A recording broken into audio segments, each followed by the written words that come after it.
Lord of Mysteries. Survival from the Secret Doll Chapter 161 to 170. Of course, don't use the second type of charm randomly. After stuffing the two unique, yesterday once more, charms with the activation incantation, future, back into the sack, Tang picked it up and tossed it to Owen. Owen steadily caught it, weighed the sack of charms in his hand, nodded to himself, and then asked, "What's the deal with this?" "This is a charm that I processed with special craftsmanship, based on the foundation of ancient scholars, equivalent to the extraordinary power of an angel's position. Although it won't necessarily cause too much danger, it is still a product of the mystical world. Things related to the angel's position, even just using them, might lead to unpredictable dangers and contamination." Tang found a chair and sat down, continuing, "There are a total of 4 charms with the activation incantation, future. You saw them. The ones that are very different from the other charms.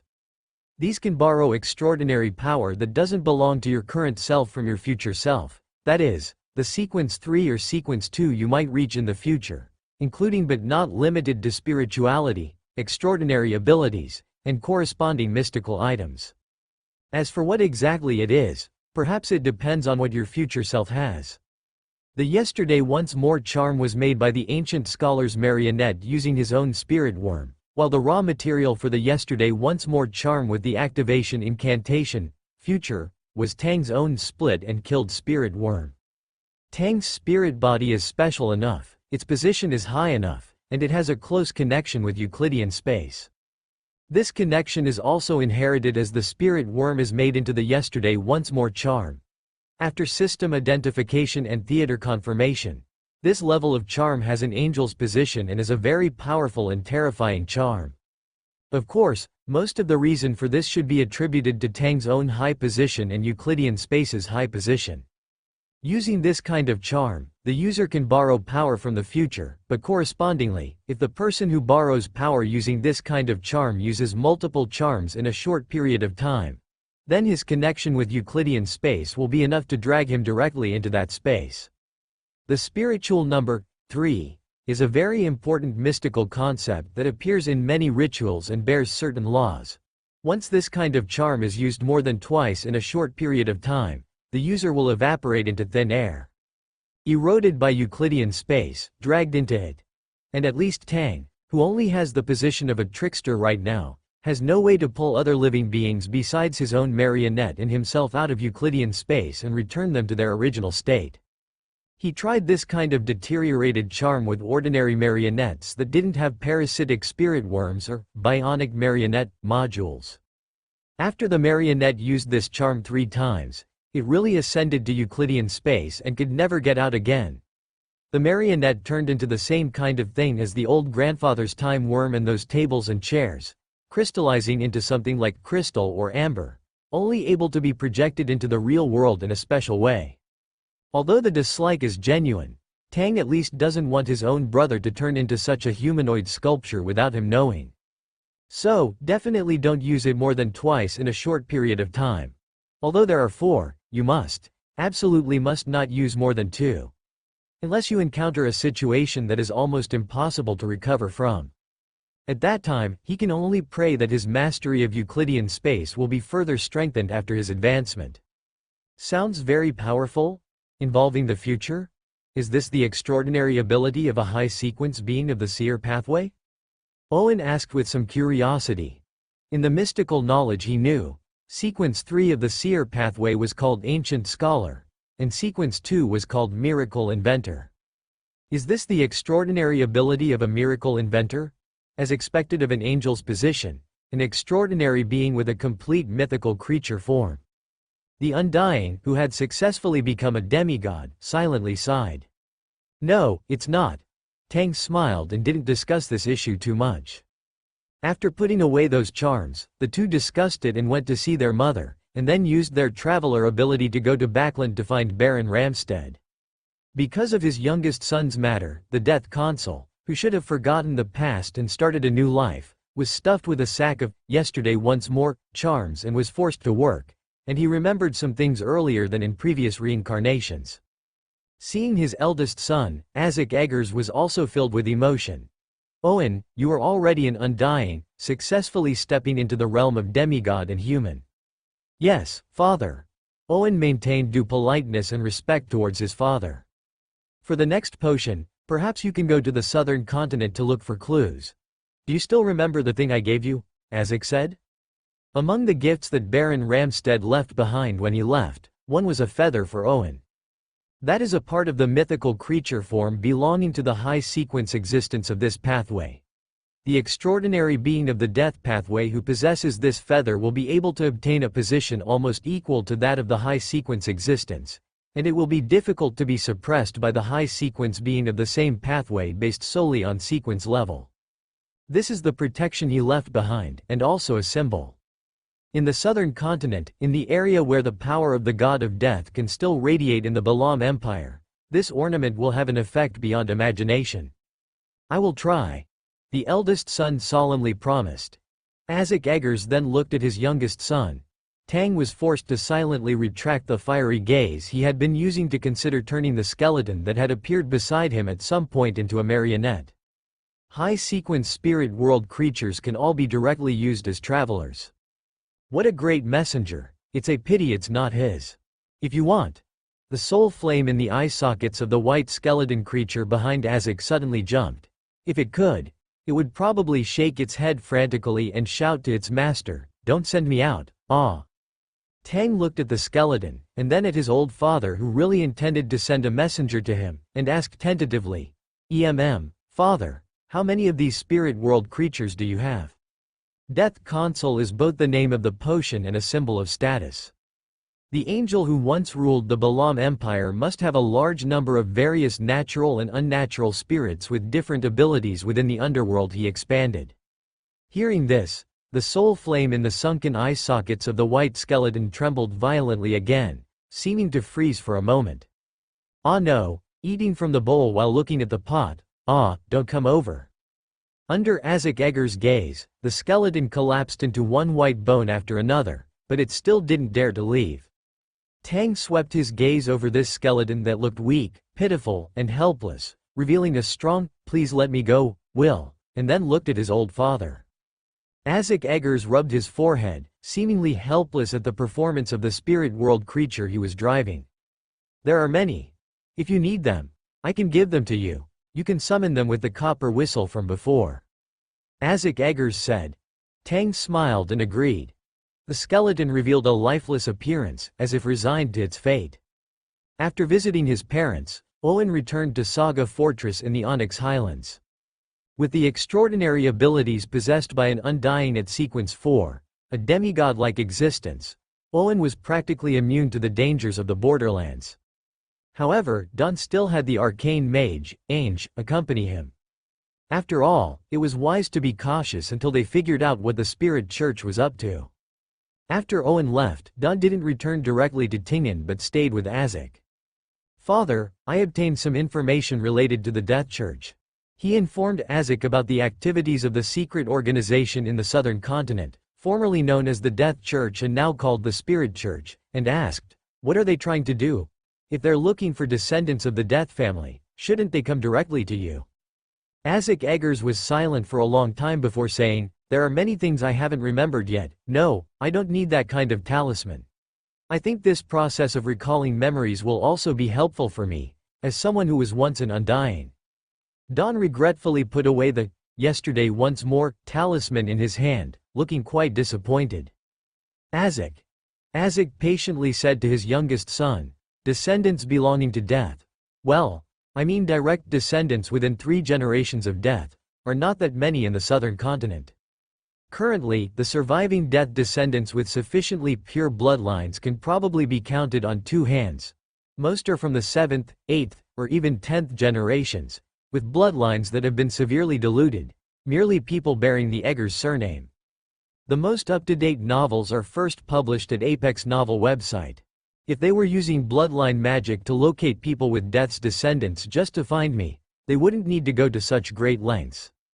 As the former ruler of the Lotm Empire, the Death Consul who returned to the southern continent to handle corresponding matters after the death of Death, the Archbishop of the Death Church, it wouldn't be difficult for the Pope to find him. So the problem still lies in the bloodline. Don nodded. Father, do you think Death, Salinger, is really dead? The power of the gods is beyond our imagination. Azik Eggers shook his head and said in a deep voice, I don't know, but I'm afraid he hasn't completely fallen. Even angels, high-ranking beings, can be resurrected after death, let alone Death, Salinger, who holds the authority of death. Death is not the end of life, a sentence written in the Holy Dictionary of the Death Church's teachings, and this sentence is quite correct. Is it likely a plan to create an artificial death? Should I report it to the church? Don pondered this matter. In the Fifth Epoch, after Klein appeared, the artificial death faction within the Spirit Church had already achieved some success. And based on the few times he saw the place where his future self was, the artificial death who combined the uniqueness of the death pathway with half of his father's soul was in a very special state. Don wasn't clear about the basic principles of artificial death, so he tentatively considered it a part of artificial death. Since I'm destined to deal with the problem of artificial death in the future, why should I create trouble for myself? Causing trouble for the Spirit Church and ensuring that Grandpa had nowhere to be buried was exactly what he should be doing at this time, wasn't it? The identity is correct, the politics are correct, firmly maintaining the eternal three pathways ancient god plan led by the Night Goddess, very good, he filed a report. As for how to write the report and to whom?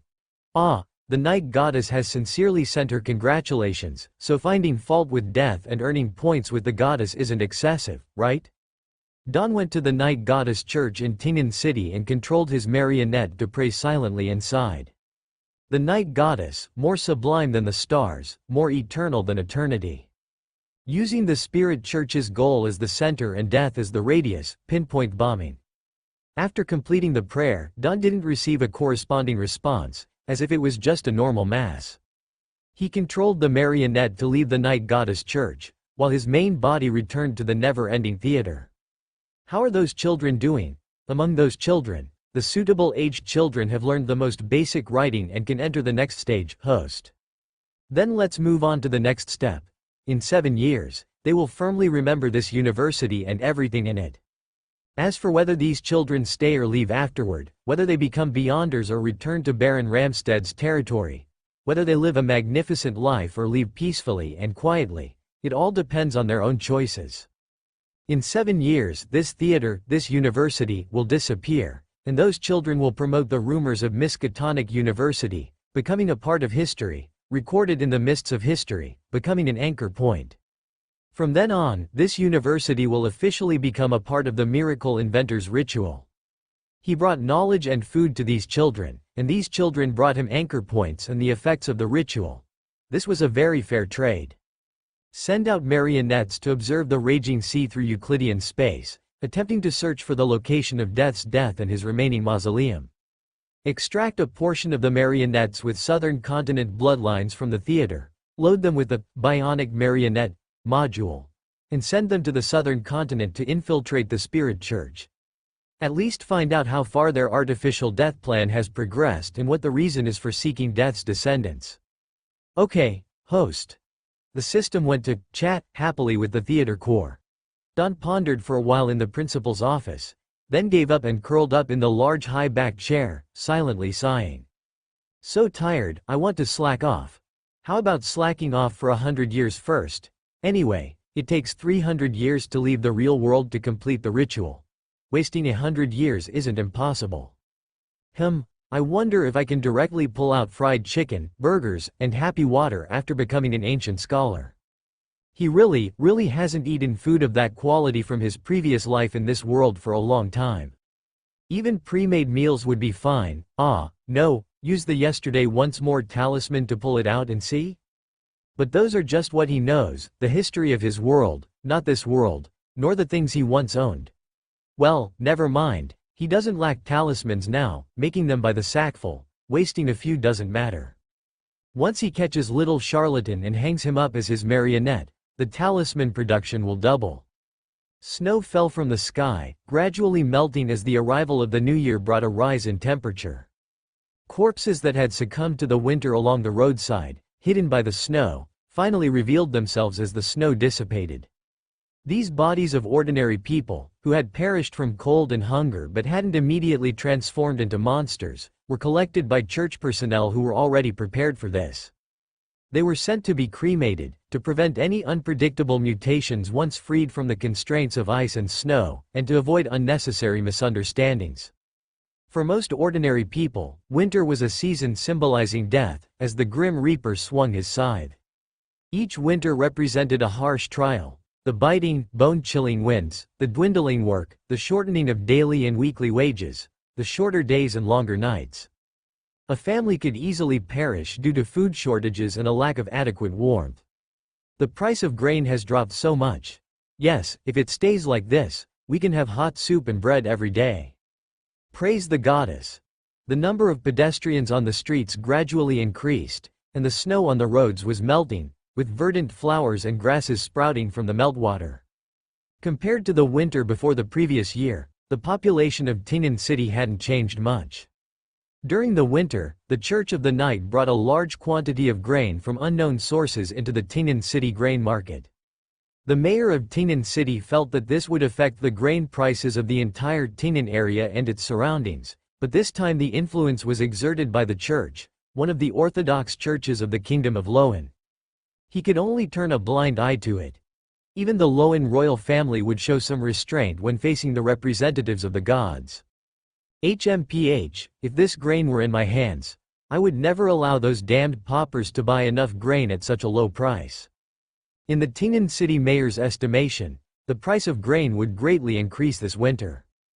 After deducting the sufficient annual taxes sent to Backland, he would still be able to keep a considerable portion to purchase real estate, hoard grain, and buy fine wine. In previous years, the city government statistics showed that the winter death toll due to hunger and cold was significant. This winter, 2 to 5% of the city's population would die due to food shortages and lack of money. The administrators of Tingnan City wouldn't care what these deaths brought about, because these people hadn't brought anything even when they were alive. Similarly, their survival this winter wouldn't provide any help to the administration of Tingnan. It could even be said that it allowed people who shouldn't have lived to endure another winter. The stability of grain prices will attract many people from surrounding cities to Tingnan, but this price of grain will also lead to a series of problems.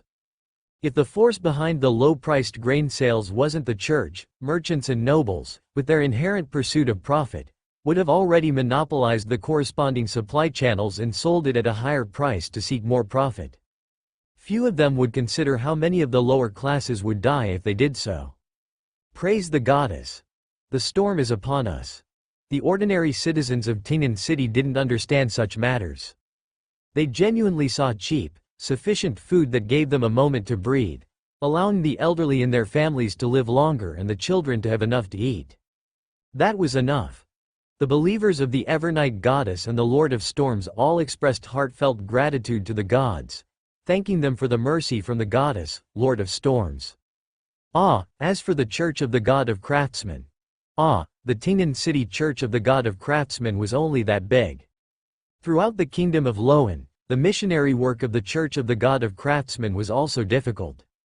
After all, who would care about craftsmen who seemed useless, lacking in inspiration, and serving no purpose other than the woodworking and blacksmithing they were involved in daily? Inside Miskatonic University, the seers of the Gardener Pathway, researching plant hybridization and field planting techniques, took a break from their busy schedules to eat these newly produced foods. To be honest, if the higher-ups didn't forbid grafting milk-producing cows onto wheat and allowing fruit trees to grow animal cubs, I think the total amount of food per acre could be doubled. Are you a believer in the Fallen Mother? The Gardener Pathway seer eating improved fruit next to him almost spat out a mouthful of saliva. He looked terrified. You, where did you get this idea? Could it be that you've already been corrupted? Didn't some people do this in later generations? At least I didn't use mushrooms. I just thought about letting fruit trees nurture new animals like a mother nurturing cubs. The middle-aged man who said these words spread his hands. Look, this way, those cows and ewes won't suffer because of pregnancy. Shouldn't that be a good thing? I always feel that your idea is more dangerous than letting cows grow out of the ground like wheat. Another researcher rubbed his eyes, looking like, your words have dirtied my eyes. Ha ha ha ha, don't worry, I can't do this kind of thing until I apply for the quota to advance to sequence 4. But if this were placed in the Church of the Earth Mother, it would indeed be proper blasphemy. The middle-aged man smiled and patted the fruit the size of a human head in his hand. Praise the Mother, at least, I am not a clergy member of the Church of the Earth Mother now. The seer whose eyes were dirtied curled his lips. You should be glad that even if you dare to do it, you won't be sent to the Inquisition. If it were placed in my era, it would be considered unlucky to cut off your head and kick it as a ball. Alright, let's not talk about it. Let's hurry up and work on the paper. This month we must finish writing the subject. Otherwise we will be scolded next month. The Seer research team, built around the zero-level sealed artifact, Ancient Guardian, is intensively studying the effects of this Gardener pathway, zero-level sealed artifact on various plants, compiling it into documents and papers. They will use this as a starting point to continuously delve into the connections between sealed artifacts and nature and humans, ordinary people and the extraordinary, trying to cultivate various plant seeds that can have stable yields without relying on sealed artifacts or extraordinary power support. Inside the hospital, the seers, playing doctors, nurses, patients, and family members, constantly accumulate experience in treating mental illnesses, diseases affected by extraordinary power, or treating ordinary injuries and diseases, learning from them, mastering the corresponding knowledge, and rapidly inferring corresponding situations, summarizing, and rapidly improving their professional literacy and knowledge level. Inside the teaching building, students interacted with students, and students with professors. The various grammar lessons and unique specializations were the same. Each of these secret puppets was both a student and a teacher, vividly acting out a colorful tapestry of life under the manipulation of illusory, transparent spirit threads. Everyone seemed like a living person, each with their own life trajectory. Together, they wove this dreamlike world. If we opened this school, the mystic servant ritual could be completed in less than a month. In the principal's office, Tang held a water glass, standing in front of the floor-to-ceiling windows, surveying the countless secret puppets below. Some of them were special, appearing rather small and out of place in this area composed of secret puppets. They mingled among the secret puppet crowd, yet possessed subtle differences from those on the fringes of the outside world. Some were seemingly calm and collected teenagers of 13 or 14, others were just beginning to understand the world at 6 or 7, and still others were 3 or 4 years old, children with an unyielding curiosity about their surroundings. Their fates were intertwined with this university, weaving together and reflecting into the historical mists, forming faint but steadfast historical glimmers. The secrets of Miskatonic University have begun to spread in this area with the temporary conclusion of these children's studies and the start of winter break. War Bishop stood at the desk, holding several documents, speaking to Tang, who was lazing by the window. Tang nodded slightly, retracting his gaze from below. During the winter break, most of these children who didn't belong to the university naturally remained there. They had no relatives, their lives were full of hardships and difficulties, and they regarded the university as their home. A small portion still had their own families, such as Klein, who had a drunkard father and a sick mother. Now, that drunkard father had suffered his deserved punishment, and the mother was gradually recovering with the help of the night church clergy. During the winter break, this girl, who seemed much calmer, returned to her family, telling her mother, with whom she depended on each other, about her experiences, about that paradise-like place like a god's kingdom, where there was food every meal and no hard labor was needed. Naturally, the nearby people heard these rumors, and they also became transmitters of information, curiosity, greed, ambition to investigate, and yearning to enter. Naturally, there was guidance from the audience. At this moment, the name of Miskatonic University was spreading on a small scale in Baron Ramstead's territory and constantly radiating outwards. The latest chapters are first published at. When these children become accomplished, they will leave here, return to the city, and jointly publicize everything about this university, thereby completing the preliminary preparations for the miracle invoker. By the way, what have they learned? Has anyone discovered any problems? This university not only teaches scientific knowledge such as language, mathematics, and philosophy, but also has corresponding areas in the outer campus that specifically embody some aspects of the mystical side. For example, disobedient students sneaking into the depths of the Academy of Natural Sciences late at night, the abandoned observatory belonging to the Department of Astronomy, or students who love to study inexplicably drawing out a mysterious book called the Necronomicon. These can all serve as triggering conditions, allowing these children to see a certain degree of the truth of this world in advance. They have always been dutiful, War Bishop said. They all seem like good kids. Tang listlessly took 2 cups from the system space. Want a drink? He used a yesterday once more charm to summon a bottle of wine from the historical gap, called Ulmir wine. The bottle was opened, and the blood-like wine flowed out of the bottle. Because it was an image from the historical gap, even after drinking it, it would disappear after the maintenance time of the historical projection ended, so even Tang, who was not good at drinking, could have a drink. The historical gap images summoned by ancient scholars are real during the maintenance time. Even food, after being eaten, can maintain its proper function before the maintenance time ends. A cup silently floated to War Bishop, who took the glass and placed the documents on the table. You seem to have something on your mind. Not really, Tang held the cup, lowering his eyes. It's just another realization that I've never been a person of this world, just a little emotional. He tried to use the yesterday once more charm to retrieve those snacks from his memories of his previous life. But that was just his memory. There was an insurmountable gap between this world and his world. Even though he also mastered that period of history from the old epic that only old-day immigrants could master, the things taken out of it were ultimately not those in his memory. Even the taste of happy water is a little off. The era in his memory seemed so far, far away from him, so far that he had almost forgotten what his previous life was like. War Bishop was silent for a moment. You are just acting. Yes, I am just acting. I can't forget myself. Once I forget my origins, my identity, then I will not be far from the edge of losing control. Tang smiled and drank the blood-like Ulmir wine in one gulp. The seer pathway, a principle that must be followed with all one's strength from sequence 6 to sequence 1. I am me, everyone is me, but I do not represent everyone. Whether it is the split spirit worm, or the secret puppet, or the faceless one, or the ancient scholar, everyone is him, but everyone is not him. You mustn't get lost in acting as others, you mustn't get lost in self-hypnosis, and you mustn't get lost in any role I play. The extraordinary world is so scary, Brooks. War Bishop looked at the young man and sighed slightly. Yes, the extraordinary world is so scary. Ah, speaking of which, since everyone is me. Tang suddenly put away that look of exploring philosophy and paying respects in advance, and suddenly took out a monocle from his pocket. Speaking of which, I haven't tried it yet. If I let the secret puppets read the Necronomicon, can I enter the world in the book? Why don't you try it? War Bishop was just about to persuade Tang, who seemed to be in a bad state, and then was hit in the face by the Necronomicon. War Bishop. Ruined Kingdom, in County, Endor City.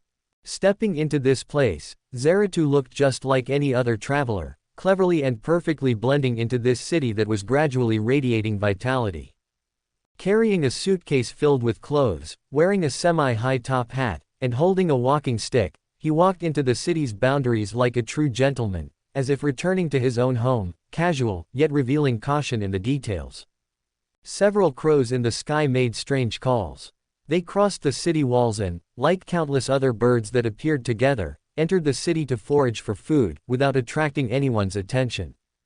This was Zeratu's favorite marionette to use during his Sequence 5 magician stage. To some extent, who would care about the birds that occasionally flew across the sky? Carrying the suitcase, Zeratu strolled along the street, his eyes deep and dim, like a lightless surface of water.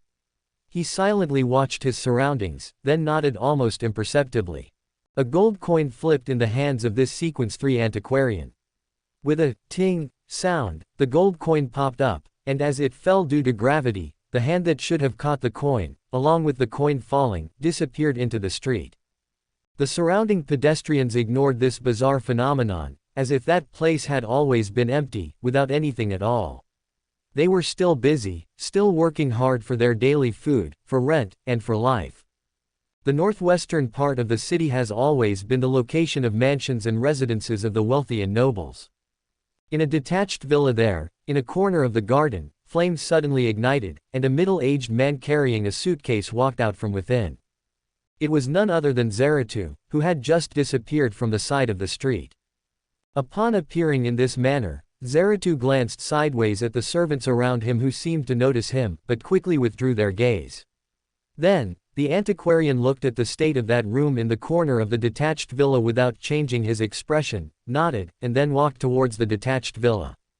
The marionette's condition is normal, and Carl's has not given any corresponding warnings. My divination also yielded normal results. But as a senior diviner, Zeratu couldn't help but frown as he walked, without detecting any problems.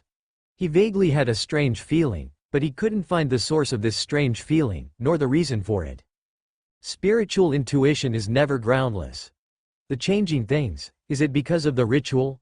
Or is it because of that, zero-level sealed artifact sealed here? Divination that endangers one's own safety is an extremely difficult type to target and interfere with in the field of divination. Zeratu had already done the corresponding divination, and the divination gave him the revelation that it was quite safe. Perhaps it's because I've been too busy recently, searching for history, interpreting history to digest the potion, and obtaining what I want in history. Even for a Sequence 3 saint, this is a very dangerous thing. The acting principle of the antiquarian has two aspects. One is a scholar who studies ancient times, and the other is a scholar who comes from ancient times. The Sequence 3 advancement ritual points to the latter, while the former is also quite dangerous at his level. After all, in this era, knowledge itself represents danger and madness. Many antiquarians who study ancient history have lost control, gone mad, and fallen because they touched taboo history that they should not have touched. Zeratu was well aware of this, but in order to digest the potion, even if there were layers of bushes filled with toxins in front of him, he had to drill into them, searching for one edible wild fruit after another. The toxicity brought by knowledge brought considerable trouble to this antiquarian's mental state. It seemed quite reasonable for anomalies to appear in his inspiration. The thought flashed through Zeratu's mind. Then, he saw a female figure reflected in the window on the second floor of the detached villa. It was a lady wearing soft long gauze, with a gentle expression, full of emotion, and a unique charm. That was the Hermetic Order's other antiquarian, Carl's demigod marionette, the Sequence 4 Witch of Despair. The door of the detached villa opened, and standing at the door was also a demigod-level marionette, the Sequence 4 Iron-Blooded Knight. Zeratu, Carl's, the saint of the Hermetic Order, the antiquarian who held a zero-level sealed artifact, also appeared by the window. The two confirmed that the other party had no problems through mutually agreed upon codes and spiritual intuition.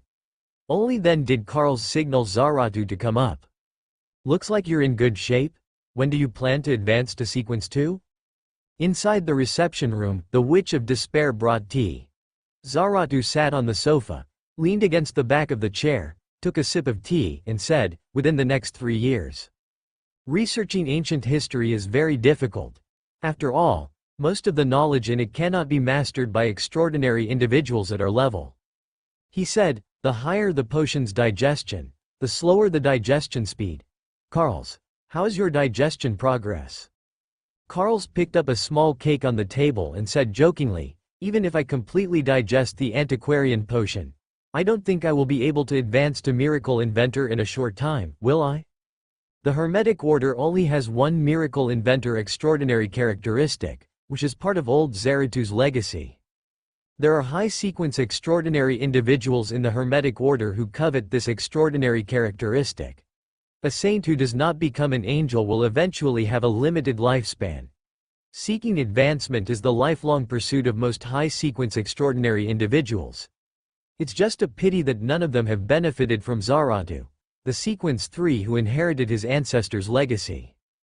Being killed, made into a marionette, or other possibilities, for those extraordinary individuals who coveted but did not have stronger power than Zeratu, Carl's was not surprised by the result.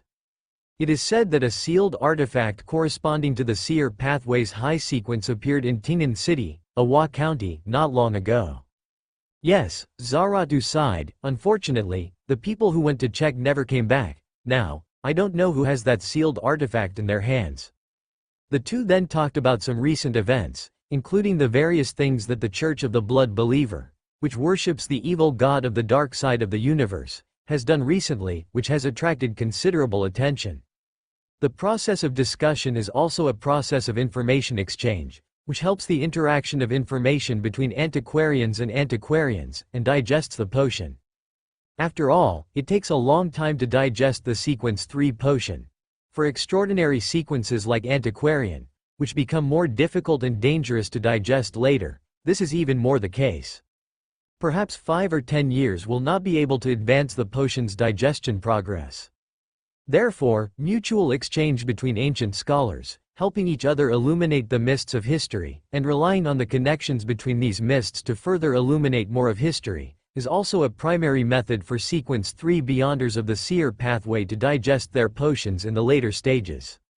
The frequency of the Hermetic Order's activities must be reduced once again in the near future.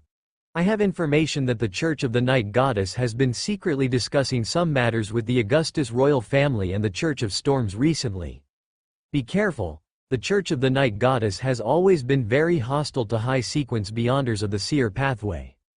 Zarathus put down his teacup and frowned. Do you know what the Church of the Night Goddess is trying to do? Kales also put down the plate in his hand and took out a handkerchief from his pocket. With a clatter, something fell out of Kale's pocket along with the handkerchief. Zarathus looked over and discovered that what had fallen out of Kale's pocket was a monocle made of crystal. Kales silently picked up the monocle, and then, in front of Zarathus, he placed the monocle in the socket of his right eye. This ancient scholar of the Hermetic Order adjusted his monocle and said with a smile, "I don't know either, but why don't you take a guess?"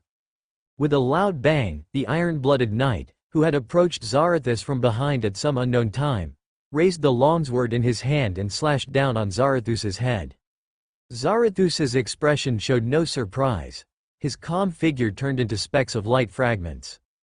Zarathus was not a real person, he was just an image from the gaps of history. The longsword struck the sofa, and the entire room shook slightly at that moment. The ancient scholar, who had suddenly launched the attack, was not particularly surprised that the other party was an image from history. Most up-tack up-to-date up-tack novel up-tack is up-tack first up-tack published up-tack here. His gaze pierced through the mists of history, pointing directly at the countless glittering spots within the grayish-white fog. Within the mists of history, a huge, wriggling vortex suddenly expanded. Kotar, the dark demonic wolf in Euclidean space, had already discovered the location where Zarathus was hiding within the mists of history. He transformed into a mythical creature, appearing within the mists of history. The huge worm vortex contained countless twisted and bulging, slippery tentacles. These tentacles, like the shadows of order, symbolized the darkness of history, and swept towards the historical light spots around their location. Under the influence of the power of Kotar, the dark demonic wolf, an angel, Zarathus's figure involuntarily emerged from one of the historical light spots. He had encountered a miracle targeted at him. Two unusual Fugan hounds appeared along with the dark demonic wolf. They jointly looked at the ancient scholar Zarathus, who had appeared due to the convergence law of extraordinary characteristics blessed by the angel level, and rushed forward. Zarathus glanced at Kotar, the dark demonic wolf, and his body turned into a paper figure, temporarily breaking free from this twisted and strange suction. Then, he quickly ran into the depths of the mists of history. He wanted to go to the next historical light spot that only he, or a very few people, knew about, and hide within it, in order to avoid the attack of a strong enemy of the same pathway at the angel level. As for why the ancient scholar, as a saint of the Hermetic Order and possessing a zero-level sealed artifact, would betray him, the answer was self-evident. The Aemon family, one of the nobles of the Tudor Empire during the Fourth Epoch. Everyone is an incarnation of Aemon, the son of the creator of the Third Epoch. That ancient scholar had already been parasitized by Aemon. The shadows behind him swept over quickly. Beyonders of the same pathway, High sequence beyonders naturally suppress low sequence beyonders. The extraordinary abilities you possess, your enemies will only be stronger than you. Zarathus tried to hide in the historical light spots beside him. Most of the historical light spots belonging to the Fourth Epoch had already been lit up around him. These were all the histories that an ancient scholar possessed. But his spirituality told him that these historical light spots could not resist, could not make the wriggling vortex behind him lose its way in the mists of history. He needed more secretive histories to cover himself, histories that were more ancient and more secretive than those known by the other party. But facing Amon, facing an angel of the same pathway, Zarathus obviously couldn't do this.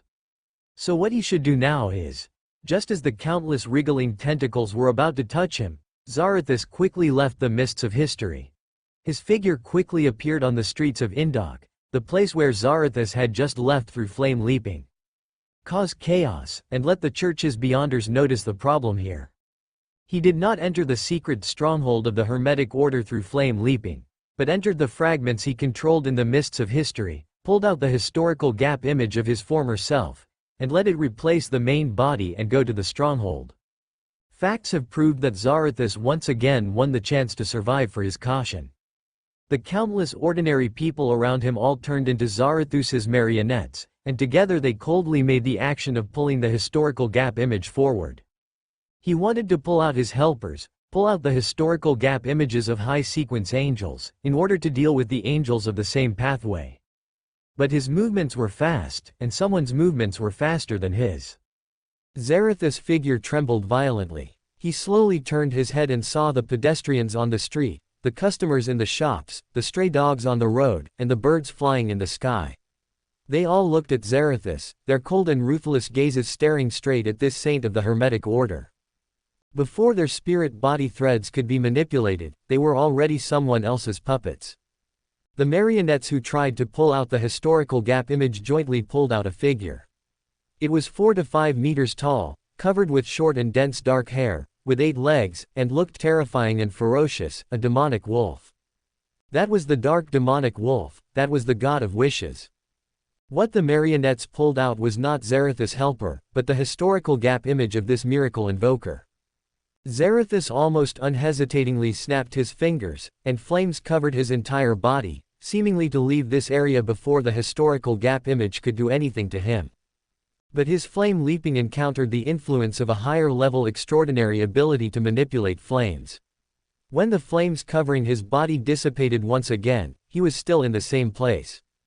At the same time, Zarathus discovered that his spirit-body threads were involuntarily floating towards the demonic wolf in front of him. He immediately reconnected his spirit-body threads to himself, forming a circle around him, in order to avoid the ability of the same pathway to manipulate spirit-body threads. Zarathus' eyes sank slightly, and the corner of the suitcase he had been carrying in his hand was opened at some unknown time. Zarathus always carried that zero-level sealed artifact from the Mysteries Order, which belonged to the miracle invoker at sequence 2 of the same pathway. For an unprepared magician, if they were to encounter an ambush targeting them in a sufficiently safe environment and at a sufficiently relaxed moment, the ambushed person's rationality would naturally decline to a low point due to the constant, forced combat and the inability to make timely plans. And among the high-sequence beings of the Ghoul's family pathway, especially those of the Seer pathway, their reaction to this situation without prior practice would obviously contradict the cunning and terror they usually display. The Beyonders of the Seer pathway naturally understand the Beyonders of the Seer pathway better. My weaknesses are also your weaknesses, and my vulnerabilities are naturally also your vulnerabilities. Taiwan Novel Network right-pointing arrow TWKAN, COM. When entering the secret stronghold of the Mysteries Order. With his main body located deep within the historical void, Zarathus, unaware of any abnormalities, would relax relatively, allowing his spirituality, which was being interfered with by the combined influence of other high-sequence beings, causing his seer's intuition to be disrupted, to subconsciously become alert due to it involving his own safety, causing Zarathus, deep within his spirituality, to notice some abnormalities, attributing these abnormalities to other reasons. As an antiquarian, Zarathus is obviously very confident in the light spot fragments he controls within the historical void. He didn't realize that, above the historical void, an existence in a higher dimension had already quietly cast its gaze down. The dark demonic wolf Kotar, as someone equally familiar with the historical void and an angel of a higher sequence, this god of wishes naturally possesses a stronger manipulation and mastery of the historical void than antiquarians. The law of Beander characteristic aggregation is even more substantial among high-sequence beings, not just creating intersections of fate. I have to pay attention to this in the future. However, I think that perhaps soon, all high-sequence beings of the seer pathway who do not exist as Beander characteristics will be distorted into my appearance. Black words danced on the paper. Tang sat in Euclidean space. The moment Zarathus stepped into this city and entered the historical void, he used the miracles accumulated by the never-ending stage to make a wish to the stage, thereby replacing the living beings here with marionettes, creating a real yet false world in Indo-City. And those ordinary people who were silently replaced will return to the real world after Zarathus leaves, losing a period of memory. With such a large-scale operation and so many marionettes, Zarathus, as a powerful figure of the same pathway, should not fail to notice this abnormality. Unfortunately, Tang's marionettes have very significant differences from normal marionettes. It is difficult to detect that these marionettes have long been suspended in mid-air and are puppets belonging to others simply by the abnormality of the spirit threads. As for the Beander abilities in the field of divination, with another antiquarian, the zero-level sealed artifact never-ending stage, and the existence of the god of wishes Kotar, isn't being interfered with a very reasonable development. I also wonder if the future me has obtained 008, or briefly possessed this zero-level sealed artifact. He felt that his talent as a writer was also very high. Putting down the quill and looking at the parchment he had been scribbling on, Tang looked beyond the Euclidean space, at Indo-City, which completely overlapped with this world.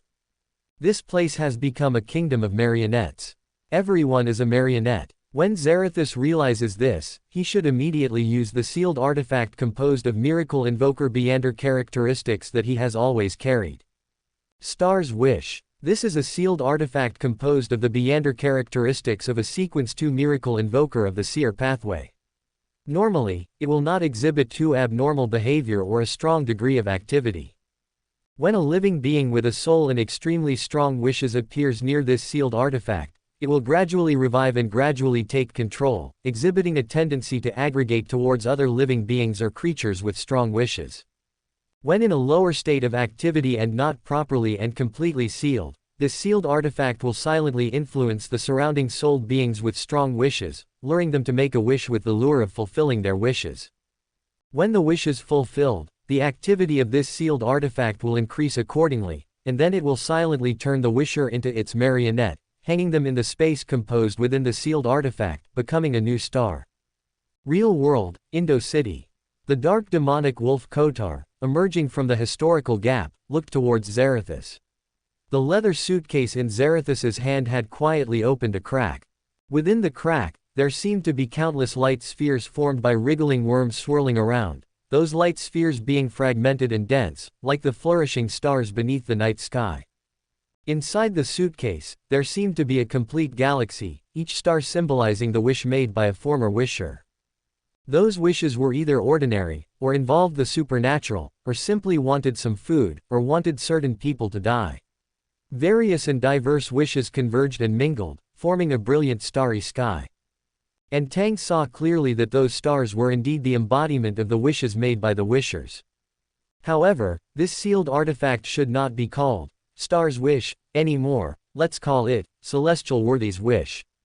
Indeed, those stars were the wishes themselves, but inside were corpses one after another.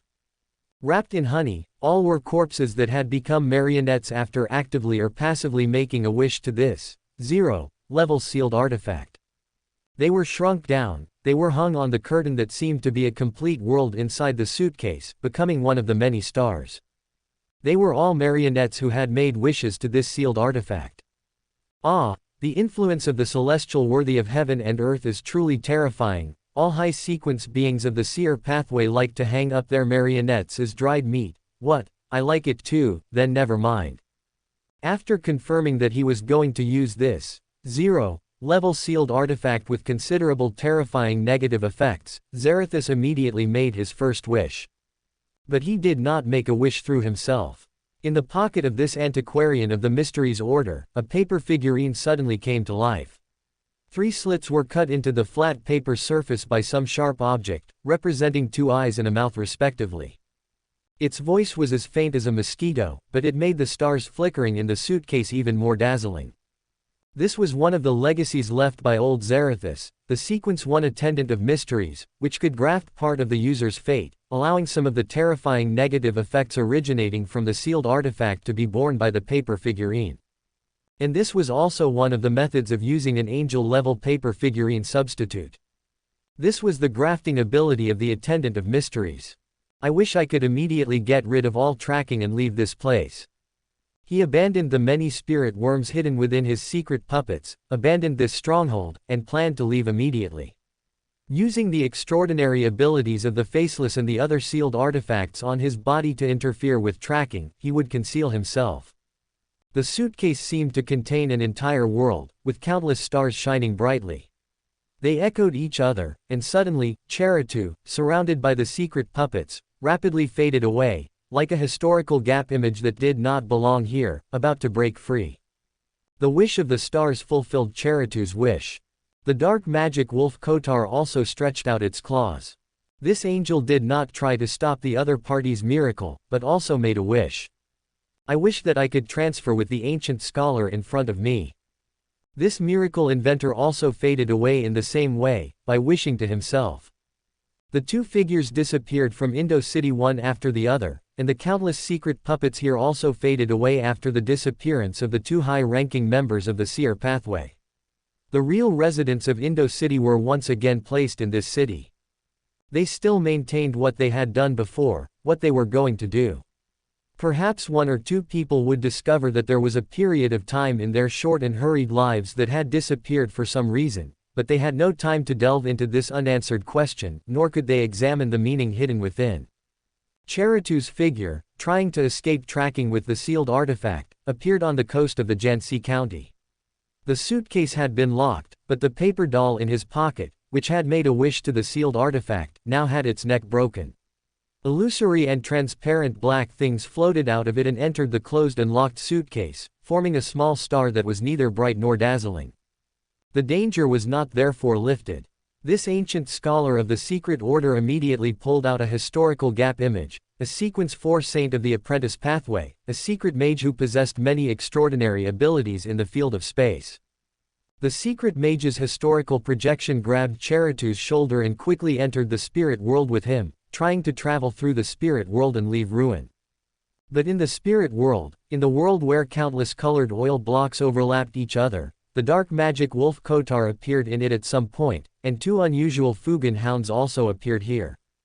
The Fugan hounds are the guardians of the Source Castle, and the Source Castle is the source quality above the spirit world, the master of the spirit world.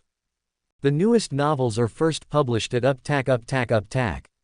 Trying to traverse the spirit world under the eyes of the Fugan hounds.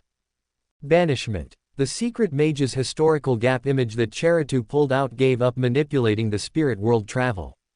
His hand was aimed at the Fugan hounds and the god of wishes in front of him. Spatial fluctuations arose, but in the next moment, they were counteracted by some more powerful force, negating the extraordinary ability of banishment. A saint belonging to the apprentice pathway interfered with the extraordinary power of the historical gap image from within an unknown space. Angie hid in Euclidean space. Seeing that the secret mage in history was trying to use the extraordinary power of the apprentice pathway, she immediately reduced a part of her ability to deal with it. The historical gap image is, after all, an image from the historical gap. Even if it has a deep connection with the ancient scholar, it cannot show 100% of the complete power of a high-sequence extraordinary person. In the mutual bombardment between Angie and the secret mage's historical projection, it was Cheritu's historical gap image that was banished to an unknown space, while Cheritu had already taken the opportunity to return to the real world. The first attempt failed, but Cheritu was not discouraged. He had secretly transformed the secret puppets around the landing point, and they all stretched out their hands together to pull out another historical gap image. The ancient scholar can pull out a total of 3 projections from history, whether they are people or things, whether they are angels or saints, or ordinary things, there are only 3. This extraordinary ability, which is quite powerful and has an extremely high upper limit, depends on the ancient scholar's own knowledge and communication. Carl's has been parasitized by Amon. Although I don't know why this king of angels didn't chase after him, we must prepare for the worst. Cheritu manipulated the secret puppets around him, but the chilling situation appeared once again, as if something had insight into everything about him, analyzing all his thoughts and all his preparations, and blocking all the possibilities for him to struggle. Those ordinary people whose spirit threads had been manipulated were the same. After his spirit worms entered their bodies, these ordinary people who had been transformed into secret puppets made the action of pulling together. But what they pulled out was a huge curtain. The curtain seemed to contain the authority of secrecy, like a curtain that descends during a huge theatrical performance to block the audience's view. After leaving the historical gap, it quickly took shape and expanded wildly in the sky. Cheritu's pupils dilated, and those secret puppets parasitized by his spirit worms, like the secret puppets in Indo City, turned their heads one after another. Their faces were ordinary and plain, but they appeared indifferent and calm, like a pool of bottomless stagnant water. This was a situation that Cheritu had never seen before. But he didn't have time to think about why this happened. His hand had become heavy, as if he had pulled a behemoth. High-sequence extraordinary people, especially high-sequence extraordinary people of the seer pathway, like to take 1 step and see 3 steps. After having encountered the collective rebellion of the secret puppets once, how could Cheritu not have prepared? The moment the huge curtain took shape, the spirit worms that had entered the bodies of the secret puppets and given them power suddenly went crazy. These clustered worms seemed to have encountered the pollution of an incomprehensible, indescribable thing. Their transparent bodies rapidly became shriveled, forming crazy, terrifying, suffocating monsters with faces and limbs. The formation of the curtain was severely damaged, and Cheritu dragged out the image from the historical gap that he had summoned. This is Cheritu. Sequence 1, the mystical servant, the old Cheritu who was sniped and killed by Antigonus. Interesting. Tang straightened the monocle in his right eye socket, and the ancient scholar next to him, who had already entered Euclidean space and reunited with Tang, stretched out his hand and began to drag the historical gap image as well. It's like I don't have one. I'll put out a miracle inventor, you manage a sealed artifact. You put on a secret mage historical projection, and I'll put on a secret mage secret puppet. You pull a mystical servant historical projection to try to make a king bomb, and I'll throw a mystical servant future projection to overturn the card table. Isn't it just playing cards? He's an old fortune teller. As the ancestor of the Zeratul family, the Sequence 1 unshadowed priest, slowly walked out of the fog of history, Zeratul's inspiration stirred, and the curtain, which had been gradually returning to the fog of history as the spirit's worms went mad one after another, swelled up again at this moment. They seemed to have gained new support, a new ancient scholar, providing spirituality and power for its formation. A young man appeared among those marionettes who had already fallen into madness. He raised his head, as if he was looking at the huge curtain above his head. Then, the young man who suddenly appeared in the port, Zeratul, and the historical gap image of old Zeratul stood facing each other. Zeratul's figure suddenly blurred, and the space where he was seemed to be grafted onto a very distant place. This was a preparation that this ancient scholar had already made. When a strong enemy attacked and he could not get rid of it in time through historical projection and marionettes, he used the Sequence 1's status, authority, and power as a cover to stay away from danger. This is the safest and best choice for high-ranking members of the seer pathway. He had no intention of confronting the enemy, only preparing to take the sealed artifact away from here.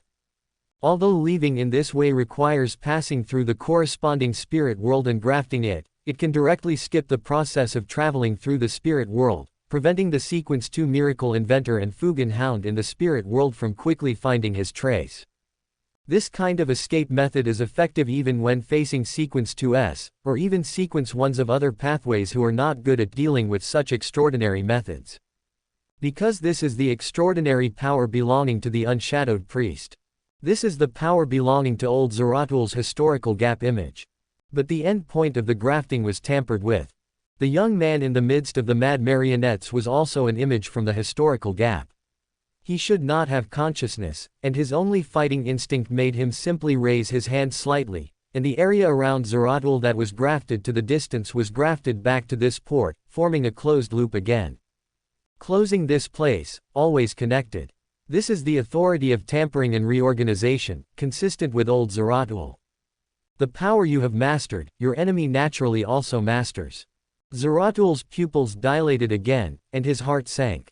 Unshadowed priest. Old Zeratl took a step forward, his pale hair and those dark, deep eyes imprinted the appearance of the young man not far away. The next moment, old Zeratl stretched out his hand. He was summoning the corresponding image from the historical gap.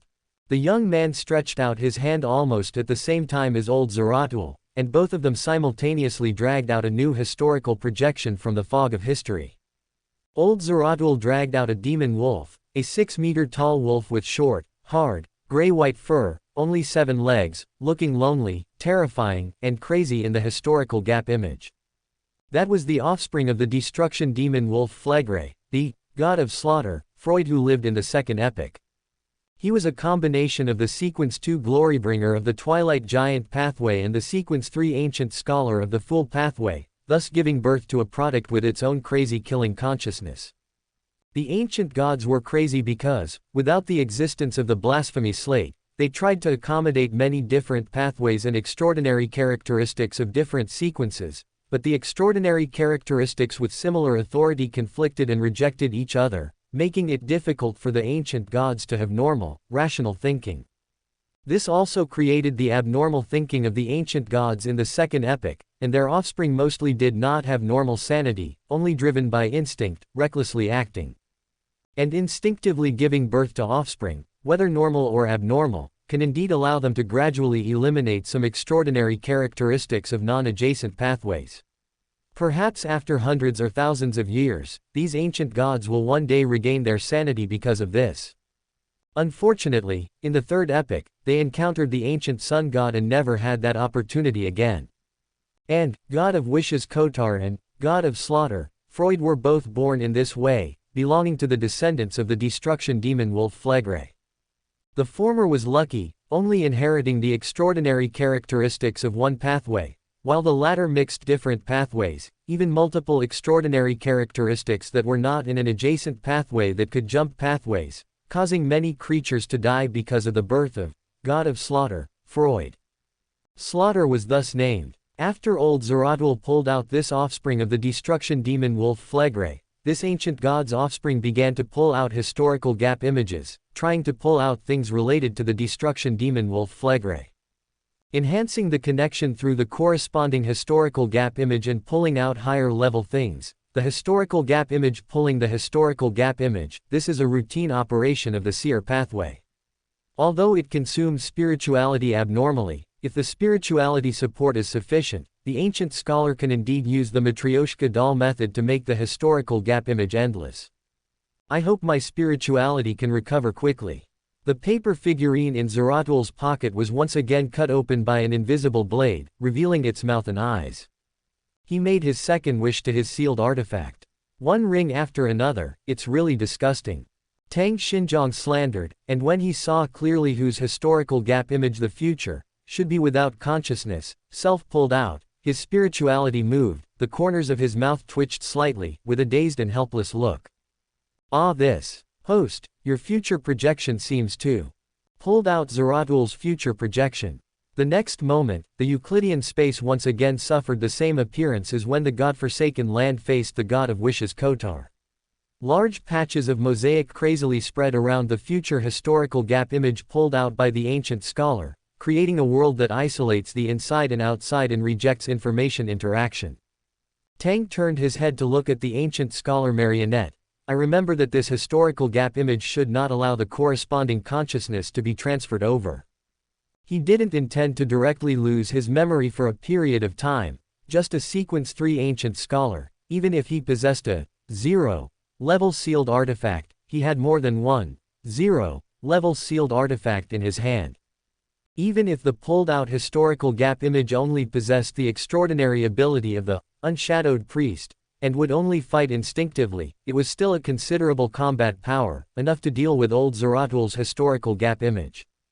And with the god of wishes Kotar, the never-ending theater, the ancient guardian, numerous marionettes, the future historical gap image, plus the ancient scholar directly pulling out the unconscious consciousness projection would obviously be successful. Tang did not doubt at all that Zeratl would also become one of his many marionettes after today. But the current development is somewhat beyond expectations. The ancient scholar also seemed to have not anticipated this kind of thing, but as a Sequence 3 saint, he subconsciously retorted, "But you have not fallen into a hidden state because of this." One person and one marionette looked at each other, and a new situation emerged. In the godforsaken land, summoning the historical gap image belonging to the future has presented two states. The first scenario is the normal dragging out of a Sequence 1 level, Tang, from the future. In this case, regardless of whether he himself is in the real world or the high-dimensional space of Euclidean space, the ancient scholar's law of thought uniqueness will still take effect. When the future, him, casts his gaze on the past, the present, him, will involuntarily enter a state of seclusion, becoming completely unaware of his surroundings until the future, him, leaves. Normal historical void images of the future, Sequence 1, without conscious existence, do not possess the ability to mobilize Euclidean space, seemingly just simple, ordinary mystery priors. The second scenario was when facing the god of wishes, the Umber Wolf Kotar. At that time, the ancient scholar tried to drag out an angel of the same pathway again, but the target of the drag was inexplicably tampered with. Without knowing what was being dragged out, the entire Euclidean space seemed to be locked in a small dark room, filled with mosaics like those in mosaic glasses, making it impossible to see anything clearly. The former was him pulling his own future projection, the latter should be pulling a future projection related to him. But now, it's the third situation. If his future historical projection has memories, he himself wasn't locked in a small dark room. But if it doesn't have memories, why did it go off script as soon as it came out and try to pull out Zerat's historical void image? Moreover, this historical void image directly dragged the entire Euclidean space into a small dark room. Wait, Zerat's. Tang subconsciously wanted to stop the association, but unexpectedly, this association didn't cause him to show any signs of being corrupted or about to lose control. What's going on? I'll go out and take a look, ancient scholar Carl said cautiously. Okay, go, Tang nodded without hesitation. Ancient scholar, couldn't you be less decisive? It's hurtful. It feels like going out from here is like making a heroic sacrifice. Even so, the ancient scholar still left the Euclidean space. The first moment he saw, he was stunned. Zeratu, holding a suitcase, stood there quietly. The white-haired Zeratu image from the historical void of the future looked towards the ancient scholar and frowned. The young man holding the curtain beside the white-haired Zeratu was calm and indifferent, indeed just a historical void image with only combat instincts. But, the ancient scholar hesitated. He felt like something was wrong. The latest novels are first published here. He subconsciously looked at Zeratu, at old Zeratu, almost losing control. At this time, Zeratu's eyes were dull, his head was drooping, and the suitcase in his hand had already fallen to the ground. His arms, ankles, and every part of his body presented a kind of wooden, stagnant misperception. In the ancient scholar's sudden visionary eyes, there seemed to be countless invisible threads hanging down from the supreme dome. These were not spiritual threads. Those threads were wrapped around Zeratu's neck, wrapped around Zeratu's arms and legs, circles and circles of invisible threads.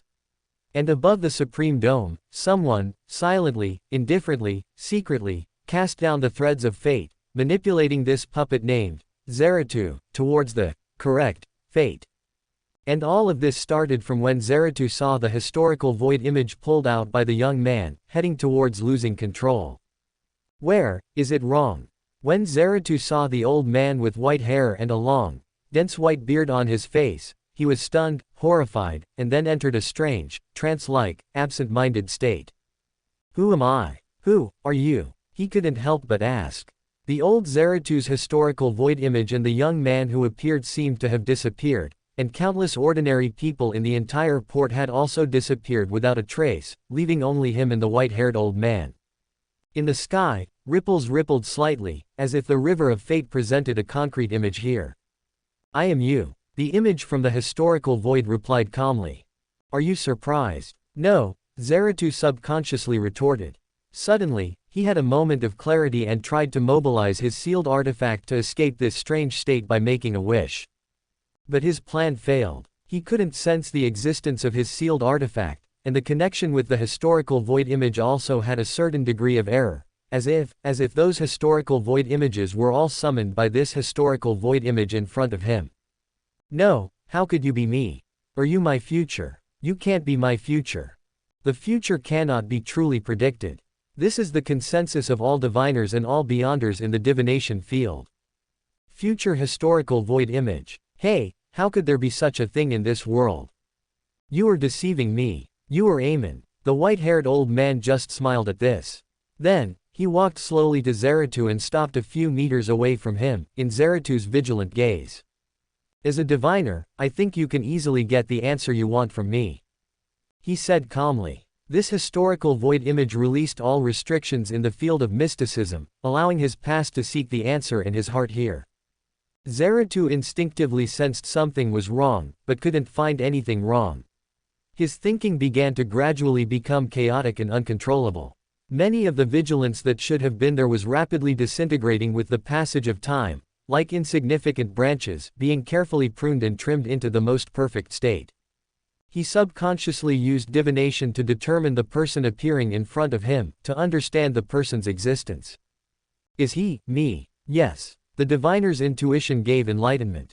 Zarathu's pupils dilated again, but he immediately continued to divine. Why is he me? Because he was pulled from the mists of history by another mystery prior. The diviner's intuition continued to give enlightenment. Is that the future? Yes. Why is it the future? Because. The diviner's intuition suddenly stopped. Zarathu suddenly woke up from the dream divination state. He saw his future self, slowly and silently saying words. Lord of time and space, supreme dimension, destiny's decree. Lord of time and space, supreme dimension, destiny's decree. Zarathu subconsciously repeated the other party's words, and then he realized that this was the honorific name of a hidden existence.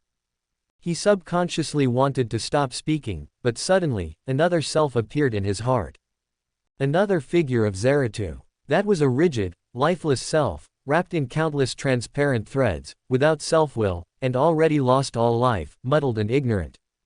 Welcome to Fanfic Audiobook, your go-to place for immersive audiobooks. If you enjoy the content, don't forget to like the video and subscribe to our channel for more amazing stories.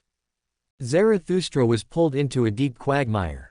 Countless fragments of memory, belonging to him and not belonging to him, and countless layers of historical mist enveloped Zarathustra, carrying him and rushing towards the deeper underground. You are me, and I am you. I am the past, and I am the future. The fine lines entwined around the spirit body began to merge into the spirit body of this ancient scholar. Above the supreme dome, the great existence within cast an indescribable gaze here. Becoming a puppet had become an inevitable future that Zarathustra could no longer avoid. His spirituality seemed to disintegrate into countless tiny dust particles, crystal clear and exquisitely beautiful fragments that followed the cracks in the spirit body, gradually enveloping Zarathustra, who was trapped in the quagmire, struggling frantically in the long river of fate, with only a trace of clarity and reason remaining. And these beautiful, crystal clear fragments, through Zarathustra's peeking into fate and the future, through Zarathustra's divination of the images in the gaps of history, through one thread of fate, hanging down from the sky after another, entered the other party's thoughts, infiltrated the other party's spirit body, and hollowed out the other party's spirit. Zarathustra trembled uncontrollably. Just as his thinking was stiffening, his consciousness was collapsing, and he was about to be completely corroded by the self generated from his heart. He fell to the bottom of the quagmire and saw something indescribable that he absolutely could not see, absolutely could not understand, and absolutely was not allowed to glimpse. He saw it. He saw. Eyes appeared on Zarathustra's spirit body, eyes that looked like his own and like the eyes of others. Through these eyes, he saw, located above the astral world, above countless brilliant rivers, floating in a pitch-black space that seemed to be born from countless overlapping spaces, something that seemed to be a vortex of time and an anchor of fate. That was something indescribable, absolutely impossible to describe with any words or language. He stood at the end of the long river of fate, seemingly the symbol of all fate, the collection of countless possibilities. Countless taut threads scattered from around that great existence, one after another, seemingly a symbol of infinity.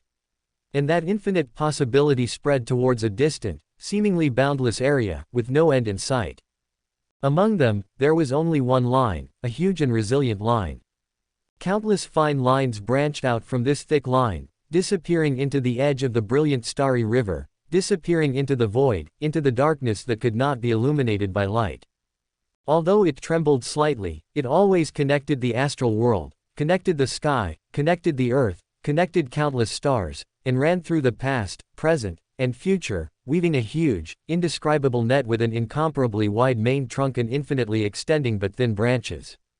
The great net woven by this huge and resilient line was trembling. It was really trembling, visibly to the naked eye, but weakly.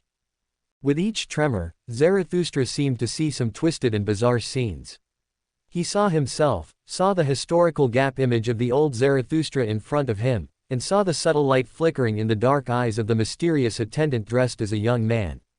He saw Amon's figure, saw countless stars, saw a church composed of bones rising from the ground, but being pulled into a starry sky by a blurred, illusory figure. He saw a towering main peak appearing in the astral world, saw countless indescribable things stacked on top of each other on a barrier that was equally indescribable, pressing tightly against the barrier, coldly watching the main peak above the astral world, and he saw a blurred figure emitting grayish-white mist in the main peak. He saw many secrets, saw countless things he had never understood, saw a deep red ocean, saw twinkling stars, saw a sea that seemed to contain all things, saw a figure standing on it, and saw countless bizarre scenes. Zarathustra instantly understood what this tremor was. It was the various changes that occurred because every living being peeked into the future, and had an impact on the future. The future is not an unchangeable thing. Dominating the trend of the future is like the audience arranging one play after another, and there will always be various mistakes. These mistakes made them struggle in the quagmire of the future, trying to escape the domination originating from fate and destiny. Every struggle, every resistance to the future, caused subtle changes in this anchor of fate that ran through the past, present, and future. This is the source of the countless subtle but continuous vibrations in the future net. That is the struggle of everyone who tries to subvert fate and resist fate. But can he escape this net? Can he become part of the vibration? It is possible. Zarathustra's spirituality answered himself once again. But he encountered an accident. His vibration became a constant anchor of fate, becoming part of assisting this era to move towards its established destiny. After seeing that great existence, the great, Zarathustra became muddled again. He seemed to become a small, insignificant line extending from that line of fate, entangled in the process of fate moving towards an irreversible future, becoming one of the docile raw materials in the hands of the weaver. Time Lord, supreme dimension, fixed number of fate. Old days. Zarathustra's spirit body began to disintegrate, and then began to be entangled and stitched together by fine lines. A large amount of complex, countless, crazy, suffocating, terrifying, twisted, supreme and great knowledge, memories, skills, fate and personality, shaped anew Zarathustra. The leader of the secret order, the successor of the old Zarathustra, the ancient scholar with unimaginable wealth, his personality, his spirit, his spirituality, everything about him was hollowed out by his future. His spirituality was completely and utterly his own, and so was his body. There were no abnormalities in the spirit-body lines, and the mental island in the collective unconscious sea was even more so.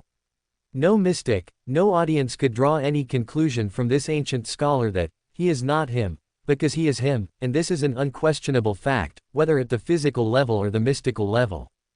The only difference was that he became a puppet in the hands of fate, becoming part of the future. The person under the skin had long been replaced with a new core. Completely hollowed out of everything by fate, by the future. The ancient scholar looked in horror as Zeratul voluntarily erased the historical void image of the old Zeratul, picked up the suitcase containing the sealed artifact on the ground, and voluntarily relinquished his control over the spirit-body threads, allowing the high-ranking figure of the seer pathway to manipulate him without resistance. When Zeratul's future historical image swept a glance at the ancient scholar Cowles, Carterton suddenly felt a chill all over his body, as if he had encountered an extremely terrifying thing, and couldn't help but shudder. That was the absolute suppression of a high-ranking figure over a low-ranking one. Mystic Servant. Ah, no, why is there a Mystic Servant? Did Zeratul also advance to Mystic Servant through the Repair and Cultivation module after becoming a marionette? The ancient scholar Cowles hurriedly lowered his head, silently lamenting in his heart, how was he supposed to go back and tell Tang about this? Although it seemed like there was no problem at the moment, and Zeratul had been subdued, could there really be no problem with this strange situation? Wouldn't telling Tang about this kind of thing trigger a corresponding contamination again?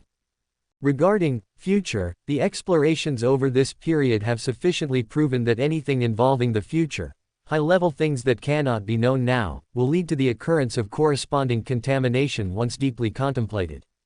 Even Tang, who possesses numerous marionettes as anchors, cannot resist it. This is not the divinity hidden within extraordinary characteristics like the celestial worthy, Lord of the Mysteries. Even a slight touch of this thing could cause Tang, who has completely digested the potion, to immediately lose control. Forget it. The ancient scholar directly drew the corresponding conclusion through some pre-discussed matters. With the help of the system, the ancient scholar Cowles directly cut off the relevant part of his memory and stuffed it into the system's recycle bin, not daring to look at it at all. As for whether the system would go looking for things in the trash heap, that was not his concern. But this ancient scholar marionette was strangely unaware that he himself was ignoring the issue of being contaminated and losing control during the understanding process. It was as if he didn't need to pay attention to this kind of problem at all. Before long, the ancient scholar raised his head again through the seer's spiritual intuition, only to see that Tang had already returned to the real world at some point. Zeratul's historical void image had long disappeared, and what remained here was Zeratul, who had become a marionette, and Tang's rigid, sequence 1 level historical void image. What just happened? Tang frowned and asked his own marionette after scanning around and finding no problems. The ancient scholar opened his mouth, only to find that he had also forgotten what he had just seen. The newest and most complete novels are first published at. I forgot, he said very honestly. The dark demonic wolf Kotar, who walked out of the spirit world, and the 2 root dogs showed consistent behavior, with clear eyes revealing a light of foolishness, as if they had been blinded by the fool's foolishness. Tang fell silent. This. After glancing at Zeratul, he could feel that the ownership of the other party's spirit-body threads belonged to his future historical projection. After confirming that there were no problems with his own marionette and Zeratul's historical void image, Tang took the control of the spirit-body threads from his future self. Several people separated to deal with the surrounding situation, and then threw Zeratul's grade sealed artifact into the system warehouse to let it cool down. After restoring the situation here and allowing those ordinary people who were hidden by miracles to return, after they lost their memories of this short period of time, Tang took his marionette back to Ting'an City through miracles. The mission to snipe Zeratul, no matter what, let's just say he completed it. Inside the never-ending theater. Through Euclidean space, the system's observation, and Tang's own divination, he always felt that there was something wrong with this Zeratul marionette, but he couldn't see what it was. A strange marionette, he muttered, and immediately used the yesterday once more charm, trying to send a soul question to his future self. Bro, what's the situation? Then, it was, your friend declined your video call invitation. There seemed to be a thin barrier blocking Tang's dark crawling, twisting, and screaming back, unable to see at all. Tang. System. This. Host, he is so impolite. Tang was silent, and then beat his chest and stamped his feet. System, if you can't speak, don't speak. This scolded him as well. Okay. Your CPU should also be upgraded. Don't you understand human relationships? How can this be called impolite? It's just refusing a visit. Ah, don't be angry, don't be angry, go to the corner and crawl for a while to calm down later. The system blinked its cyber-Caslan big eyes, looking like, what are you talking about, host? That's what it meant. Tang. After thinking about it, and confirming that this problem was not a big deal, since he had already achieved his goal, Tang didn't care about it. What to care about? Let's talk about this kind of problem later. Anyway, Zeratul has now become my marionette, let's talk about any bad things later. And with Zeratul joining this big family, the Secret Order will now also become a part of his industry. Very good, the grand measure of jointly launching a round-table conference for all high-ranking figures of the Seer pathway is another step closer. Coming out of that strange thing, Tang began to count the gains this time. The Secret Order undoubtedly occupies the high-sequence level things of the Seer pathway, the largest secret organization besides the Orthodox churches. With Zeratul and the high-level members of the Secret Order who are also ancient scholars, through the Bionic Marionette module, quietly turning this secret organization into a part of Miskatonic University, there is no problem with this. And with Tang's spirit worms, through the knowledge he shared, Zeratul has completely digested the ancient scholar potion and can try to advance to miracle inventor. Besides the dark demonic wolf Kotar and the never-ending theater, Zeratul also has a miracle inventor potion here.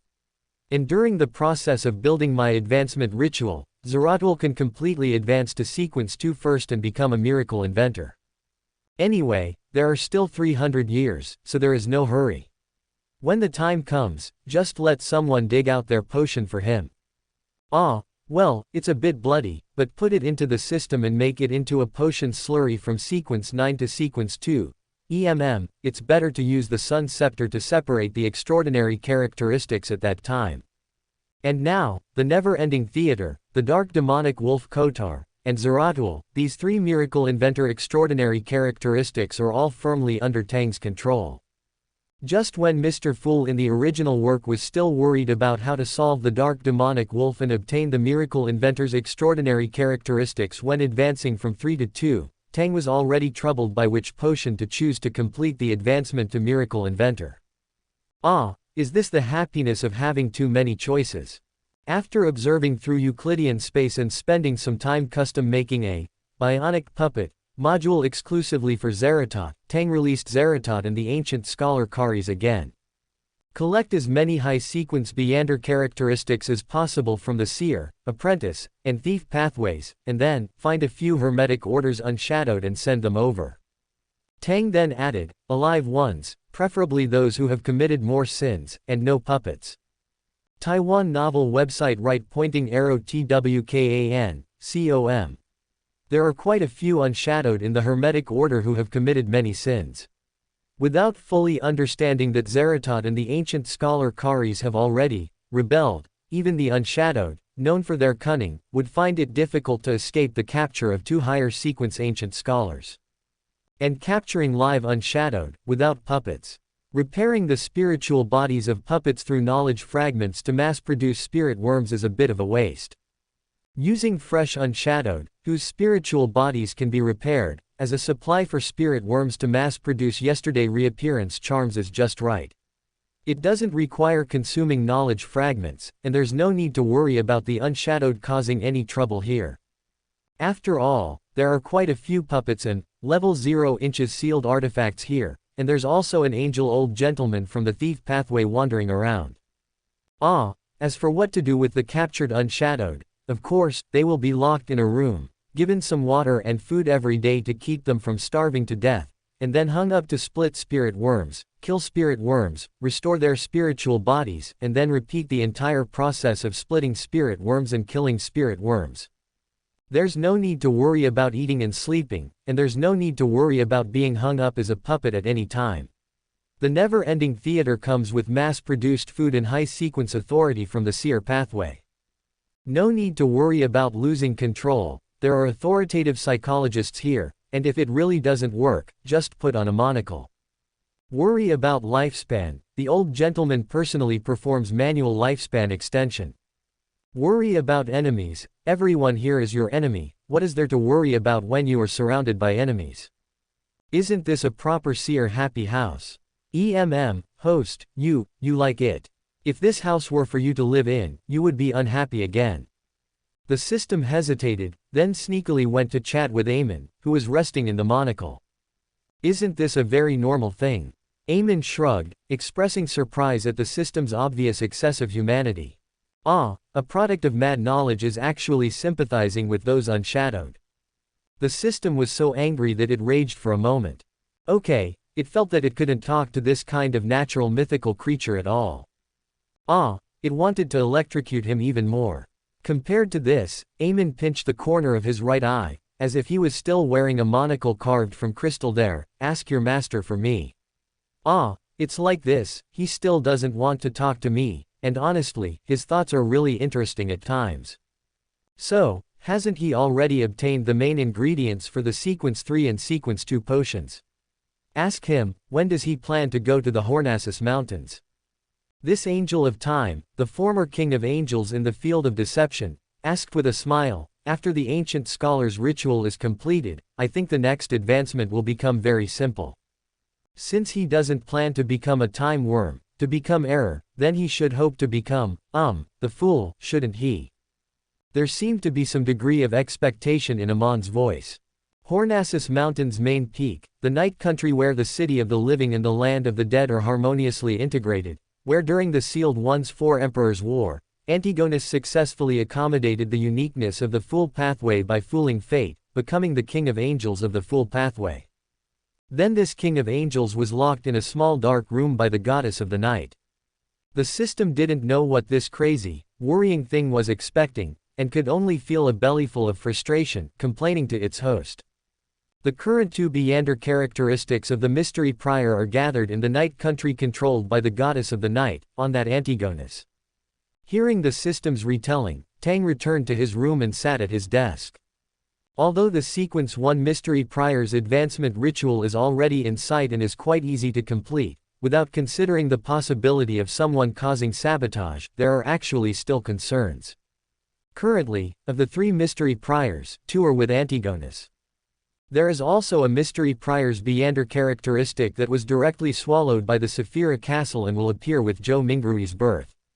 The resurrection arrangement of that Lord of the Mysteries went wrong, causing the first 2 Old Ones, that is, the Goddess of the Night and Emperor Rosal, to not carry the corresponding Beander characteristics of the Fool Pathway when they were born, thus delaying the awakening of the celestial worthy's consciousness until the end of the world, when that Sequence 1 Beander characteristic was released by the Saphira Castle and fell with Zhou Mingrui. In all likelihood, this is the arrangement made by God, the pillar of the omniscient and omnipotent 5 pathways.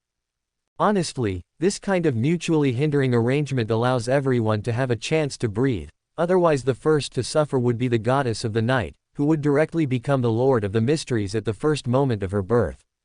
The audience is really scary.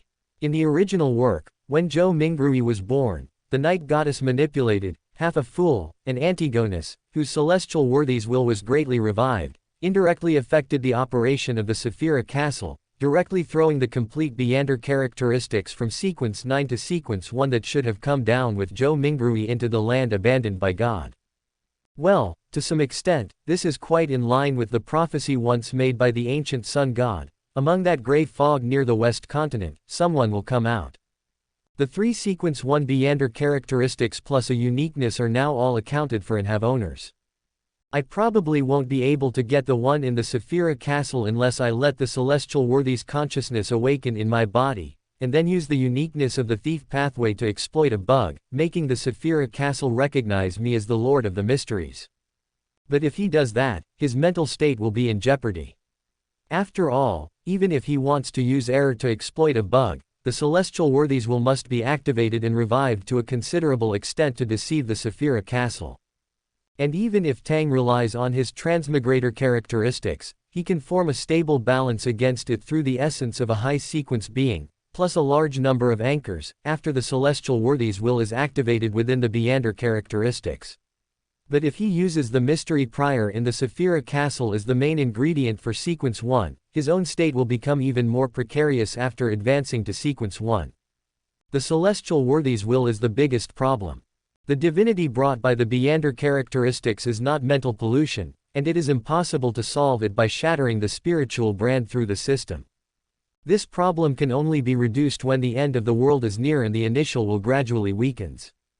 This is also one of the reasons why many angel kings did not advance to Sequence 0 in the Fourth Epoch, especially Amon and Adam. Unless I can get help from an external, top-level psychiatrist to suppress the awakening of the heavenly Lord of good fortunes will to the greatest extent. But Adam would most likely take the uniqueness of error from me in exchange, and supporting a spectator who can interfere with the heavenly Lord's consciousness is directly blocked by Adam, the angel king of the spectator pathway. Tang doesn't want to hand over the uniqueness of error. Therefore, unless he can directly turn Adam into a marionette, or blow him up, preventing him from becoming a visionary, and reascend to the godhood, causing this angel king, whose true identity is the ancient sun god, to fall to Sequence 2. Then, find 008, and with 3+1, support a visionary marionette at the true god level. The visionary marionette will then do everything possible to help him, so that his own awakened heavenly Lord consciousness is affected, and he can still maintain a good mental state. In order to deceive the rules and actively open a bug on the Saphira Castle. But the idea is beautiful, the reality is really too cruel. Even if Amon doesn't say it, Adam should be able to guess that Amon suffered a big loss with me.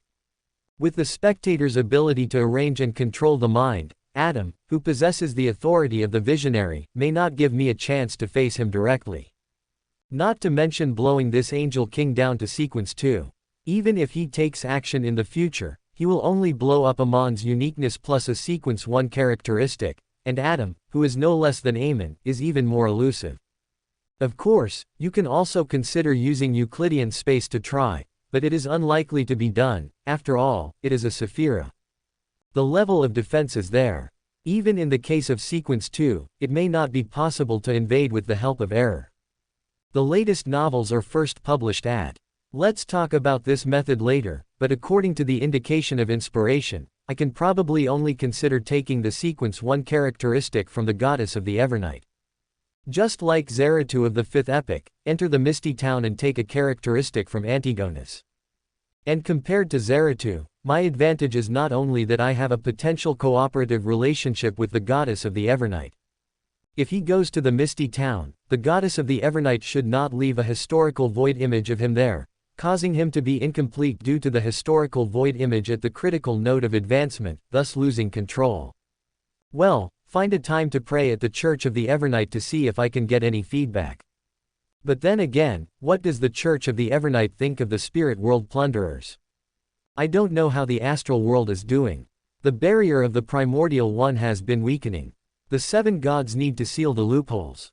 In the case that it is difficult to exert their full power and descend into the real world, to what extent can they interfere with the real world? But it should always be better than when Zhou Mingbrui was born. Well, in this case, the will of the primordial one's revival is still very strong. If the goddess is not planning to deal with the spirit world plunderers for the time being, trying to take away the uniqueness of the death pathway, then I will personally go to the southern continent, and first convert a part of the marionettes there. Taking some marionettes with spirit worms as the cornerstone, I will secretly erode there, and by the way, look for the characteristics of the blasphemer emperor. There are currently two problems in the southern continent. One is the spirit world plunderers themselves, who were formerly the Church of Death, and the other is the Rose School. The prisoner and criminal pathways both belong to the Mother Tree of Desire, and in the southern continent, the indulgence school of the Rose School has been affected by the Mother Tree of Desire. Although the state of the God of Bound and the dark side of the universe are not very good, we still cannot relax our vigilance. Writing down the things to be done next on paper, after looking at what he wrote and making sure there were no problems, Tang snapped his fingers and let it burn. After waiting for the paper to be completely swallowed by the flames, Tang left the room and left the theater, heading to the Church of the Evernight in Tingen. The goddess of the Evernight, more sublime than the starry sky, more eternal than eternity. Manipulating the marionette to pray in a low voice to the holy radiance of the Evernight in the church, but unlike the previous time, his inspiration suddenly moved, and he looked at a door on the side of the church leading to the inside of the church. The marionette stood up, walked over, and quietly entered it, without the worshippers who were praying to the goddess noticing. In the small prayer room, Archbishop Chanis seemed to have been waiting here for a while. Seeing the person coming in, this demigod smiled kindly, and then said, "Good afternoon." "Good afternoon, Archbishop Chanis." The marionette sat down, and Archbishop Chanis said, "The ideas you provided before have been a great inspiration to me. Currently, the Church is negotiating with the Augustus family to send corresponding extraordinary individuals, carrying corresponding sealed artifacts, intending to temporarily implement a new way of managing extraordinary cases in various regions for a period of time. The Nighthawk system cannot be established overnight. Tang said a lot in advance from the perspective of the future, which will allow the Church of the Evernight to take many detours, but the integration takes time.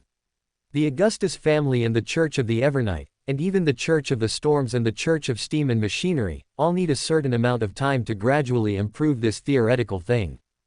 Tingen is also one of the pilot points. Yes. Archbishop Chanis nodded and said slowly, "Soon, the Silent Church will send a team of extraordinary individuals represented by Sequence 6, carrying corresponding sealed artifacts to Tingen. His Holiness the Pope said that he hopes to get your help at that time." He handed Tang a document signed with the name of the current Pope of the Church of the Evernight. Tang took the document, glanced at it roughly, and roughly figured out the current attitude of the Church of the Evernight. "I am now considered to have passed the Church of the Evernight's scrutiny, which at least shows that the Goddess of the Evernight and the Church of the Evernight are on my side, provided that there is no fundamental conflict of interest. Leaving aside the Church of the Lord of Storms and the Church of Steam and Machinery, which doesn't have much ability, in ruin, as long as this document is there, even if the Augustus royal family wants to make things difficult for him, they have to ask the Church of the Evernight for their opinion. After all, it is the state religion. The Augustus family does not have a true God. After all, when facing the Orthodox Church, they have to admit their weakness a little. The only problem is that this document is given to me, to the demigod of Tingen, not to the identity of Tang Eggs Ramsde. Cut ties with this identity. Well, speaking of which, in a few decades, I have to arrange for his current identity to die. Of course, he can also die now, just as a component of the ritual. I just hope that when I meet Adam, he doesn't suddenly stand up and give himself a backstab." The spirit world. Klein stood in an area where thick, colorful oil paintings seemed to endlessly overlap, looking up at the 7 lights of the spirit world, which were constantly suspended overhead. He saw the boundless, gray-white fog above the 7 brightly colored rays. Klein exhaled, while the ancient scholar beside him had already pulled out the historical gap image from the future. The high-dimensional world was indeed located above the spirit world and the real world, a great existence belonging to the dimensional level, but the fortress of spirits was a source of power left by the Creator, also higher than the spirit world and the real world. At least, judging from the state of the land of the Forsaken Gods, the rank of Euclidean space should be similar to that of the Fortress of Spirits, both capable of penetrating the seal of the land of the Forsaken Gods. And things that are only on the same level, most likely cannot penetrate each other, otherwise the ancient sun god would have long ago relied on the Chaos Sea to ascend to the Fortress of Spirits and solve all the celestial worthies' backhands together. Otherwise, where would the subsequent development come from? The only plan now is to see if the special nature of Euclidean space can bypass the Fortress of Spirits' defenses and, by using the uniqueness of error, open a back door on this source of power. If it works, maybe I can even take a trip to the West Continent ahead of time to see what's going on inside. I also don't know what the state of the knowledge more is now. Judging from the connection between this source of power and the system, the power that this source of power can emit through the West Continent barrier is even greater than the river of eternal darkness and the city of calamity. Is it due to the increased degree of activation caused by certain reasons within the West Continent? Or are there other factors? Klein glanced at his own system and then gathered his diverging thoughts, looking up at the Fortress of Spirits. A cloak appeared in his hand. This extraordinary item contained the authorities of concealment and fate. The former originated from the extraordinary characteristics of the Nighthawks, and the latter was of unknown origin, but most likely from Ouroboros the Tail-Eater. After all, the latter originated from the land of the Forsaken Gods and involved high-level existences in the field of fate. The only angel king that Klein could think of by name was this one. Even in Euclidean space, as long as I conceal myself, I can allow the future consciousness to descend. He put on a monocle made of crystal, put a pocket watch in his pocket, and the ring on his left pinky finger emitted a faint glow. Two Fugen hounds of different shapes appeared beside Klein. Klein had already tried to have his marionette carry these items and ascend to the Fortress of Spirits through Euclidean space, but the marionette, which only possessed part of the authority of Euclidean space, could not cross that barrier, unable to even approach the gray fog or the historical fog.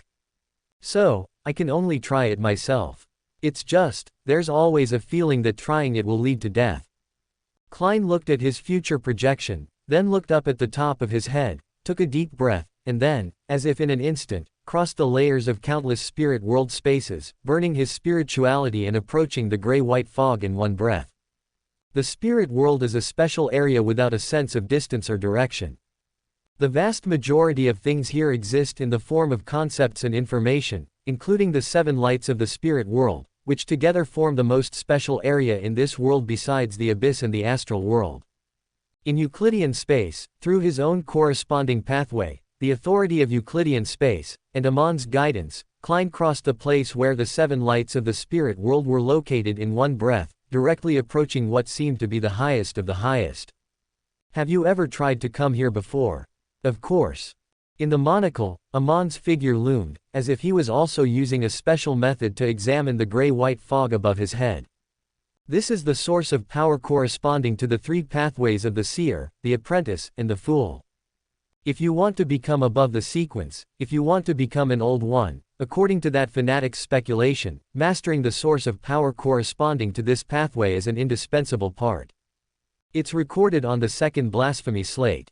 Klein was silent for a moment, then looked at the gray fog that seemed to be close at hand but still seemed far away. Here, a faint gray-white fog permeated. In this countless gray-white fog, Klein saw many Fugen hounds inhabiting here. As guardians of the Fortress of Spirits, they resided in the historical fog. The historical fog here was a part of the Fortress of Spirits' own barrier. This constituted the first layer of defense of the Fortress of Spirits, and this layer of defense was not something that ordinary extraordinary, demigods, angels, or true gods could break. The weight of history was incomparable. The historical fog itself, which recorded all past history, was an almost impenetrable and unbreakable absolute barrier. Klein carefully examined this seemingly boundless gray-white fog, and the 2 Fugen hounds beside him seemed to have returned to their old home. They looked at Klein, and after receiving his nod, they quickly channel into the historical fog, dimensionality reduction to the spirit world above the real world, this historical fog surrounding the Fortress of Spirits, and joined the other, guardians of the Fortress of Spirits. The first blasphemy slate came directly from the Chaos Sea and was transformed from a part of God's body. The ancient sun god could indirectly borrow the power of the Chaos Sea through it. The second blasphemy slate came from the ancient sun god. Compared to the first blasphemy slate, the names of the potions recorded on the second blasphemy slate are more modern, and it also records a part of what the ancient sun god deduced that was not recorded in the first blasphemy slate. For example, the way to advance to above the sequence, the existence of the 9 sources of power, and the symbols of the corresponding authorities. Have you heard of anything similar? Klein asked Amon. What do you mean? Your special nature? Amon asked back. Yes, Klein said. There are always many hidden things in history, even I can't say I'm omniscient and omnipotent, however, I have indeed heard of some similar things. Do you want to know? Amon pinched his right eye socket, as if he was still wearing a monocle there, and asked in an almost teasing tone. No, let's talk about this question later, Klein thought for a while and still said. Amon seemed to have predicted this answer, just smiled and stopped talking. Klein stretched out his hand to touch the historical fog that was extremely close to him but also seemed extremely far away. He touched nothing. As expected, the marionettes were stuck at this step, unable to further obtain the authority of Euclidean space, only staying here, using the special nature here to complete extraordinary effects similar to teleportation, flashing, and concealment. Klein stretched out his hand slightly, and divinity and spirituality erupted, resonating with the historical fog and with this space through a mysterious connection. Countless crystal-clear crystal fragments seemed to constantly grow from every corner of Euclidean space with the vibration. Klein squinted his eyes, feeling the crazy consumption of spirituality, and at a certain moment, he suddenly raised his hand and pinched the monocle he was wearing on his right eye. Eamon also looked out from the bright light refracted by the monocle. Historical fog and Euclidean space presented countless pieces of information within this erroneous uniqueness. With Amon's cooperation and Tang's increasing familiarity with the erroneous uniqueness, he finally saw a bug hidden within the massive flow of information. This was the historical fog representing the Lord of Mysteries, representing the Source Castle, and the power Tang himself could borrow included the past, present, and future. The historical fog was a part of the Source Castle, and the Source Castle was currently ownerless, so it would naturally reject outsiders. Without receiving an invitation from the castle's owner, no one could ascend to the Source Castle. Even Eamon, the god of deceit, only managed to open a back door on the Source Castle during the final battle, with the corresponding authority of the door pathway and Adam's full support, making the Source Castle believe he was the Lord of Mysteries. Only then did he ascend to the Source Castle and face Klein Moretti, who had already become the fool, as king against king. However, I don't have the corresponding authority of the door, but I can try to get an invitation from the owner of the Source Castle. The current owner of the Source Castle, the issuer of the Source Castle's invitations, was naturally the consciousness within every seer, apprentice, and thief angel, belonging to the celestial worthy of heaven and earth for blessings. Only when the celestial worthy fully awakened would it be possible to obtain a ticket to the Source Castle from him. Therefore, the owner of the Source Castle that Tang was referring to was of course not the celestial worthy of heaven and earth for blessings, but the original Lord of Mysteries. Resonating with Euclidean space, opening a passage to the future owner of the Source Castle was tampered with by the bug to become the current owner, and the permission of the future owner of the Source Castle became the tacit consent of the current Source Castle. This was a mistake. The thief pathway's use of rules and control of loopholes was reflected in every aspect. If he and Klein Moretti had a good relationship in the future and also obtained an invitation to the Source Castle, then by using this bug now, he might be able to accomplish something that Eamon had never been able to do, ascend to the Source Castle ahead of time. Tang's attempt consumed a large amount of spirituality, and he had to take out the yesterday reappearance amulet to borrow spirituality from the future once again. In the next moment, Tang's inspiration stirred, and he seemed to see a crimson star connecting with him. Using more and more crystal shards from Euclidean space, and relying on this inexplicable connection, Tang took a step forward, seemingly reaching the layer of historical fog, vaguely seeing a light gate stained with some cyan black on the historical fog. Near that cyan black light gate, numerous transparent cocoons were suspended. He saw a black, silent curtain-like thing appearing around the cyan black light gate. The newest novels are first published at Zhui Shuku. Tang's spirituality screamed, telling him, "That's right, it's this thing." He reached out his hand. But after a few seconds, he was enveloped by endless gray fog. The grayish-white mist was like a tangible copper wall and iron barrier. It seemed that this endless gray fog also appeared in Euclidean space. Even in this special space, whose essence was higher than the real dimension, this layer of gray fog had a tangible texture. Tang, who saw hope. Tang's face was frantically pulled in the gray fog. I squeeze. Squeeze, squeeze, squeeze. His face deformed, and various bones in his body were dislocated. Tang forcibly, through the faceless man's ability and the occultist's improvement of the faceless man's ability, relying on a single breath, squeezed several centimeters into the gray fog. Good chance. He continued to reach out his hand, preparing to reach for the Beander characteristic of the mystery prior that he seemed to be able to see. But in the next second, with a snap, Tang was bounced out by the gray fog that had reacted. The gray fog boiled at this moment. The layer of grayish-white mist seemed to realize that it had just been attacked, and many roots of disaster emerged from the historical fog, two of which were particularly different.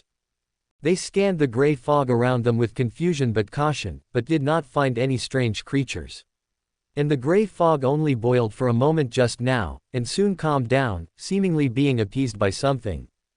The tremor of the gray fog once again attracted the attention of many spiritual world creatures or high-level beings in the real world. Why does this thing move every 2 or 3 days? Is that Lord of Mysteries about to wake up? Those who didn't understand the specific situation were puzzled. Those who knew the truth were clear about the corresponding situation, and understood the terror of that Lord of Mysteries, were terrified and didn't know what to make of it, but in general, this time the Source Castle's disturbance did not attract too much attention from high-level beings.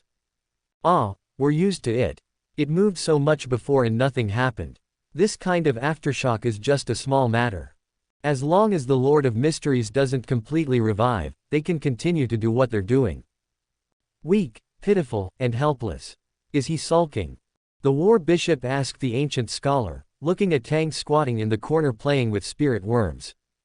The Source Castle has once again experienced a disturbance, and Tang has already seen the mystery prior potion. Then why did he fail? The war bishop asked strangely.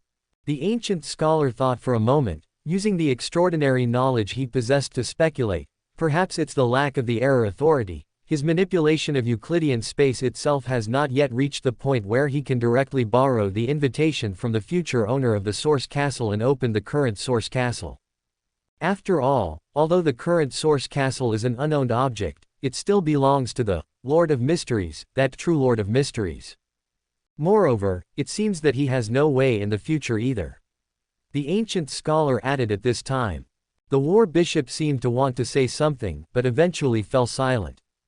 Tang, who was planting spirit worms in the dark corner, sighed silently, letting the chubby spirit worm, which seemed to have a strange white film on its surface, shrink back into his body.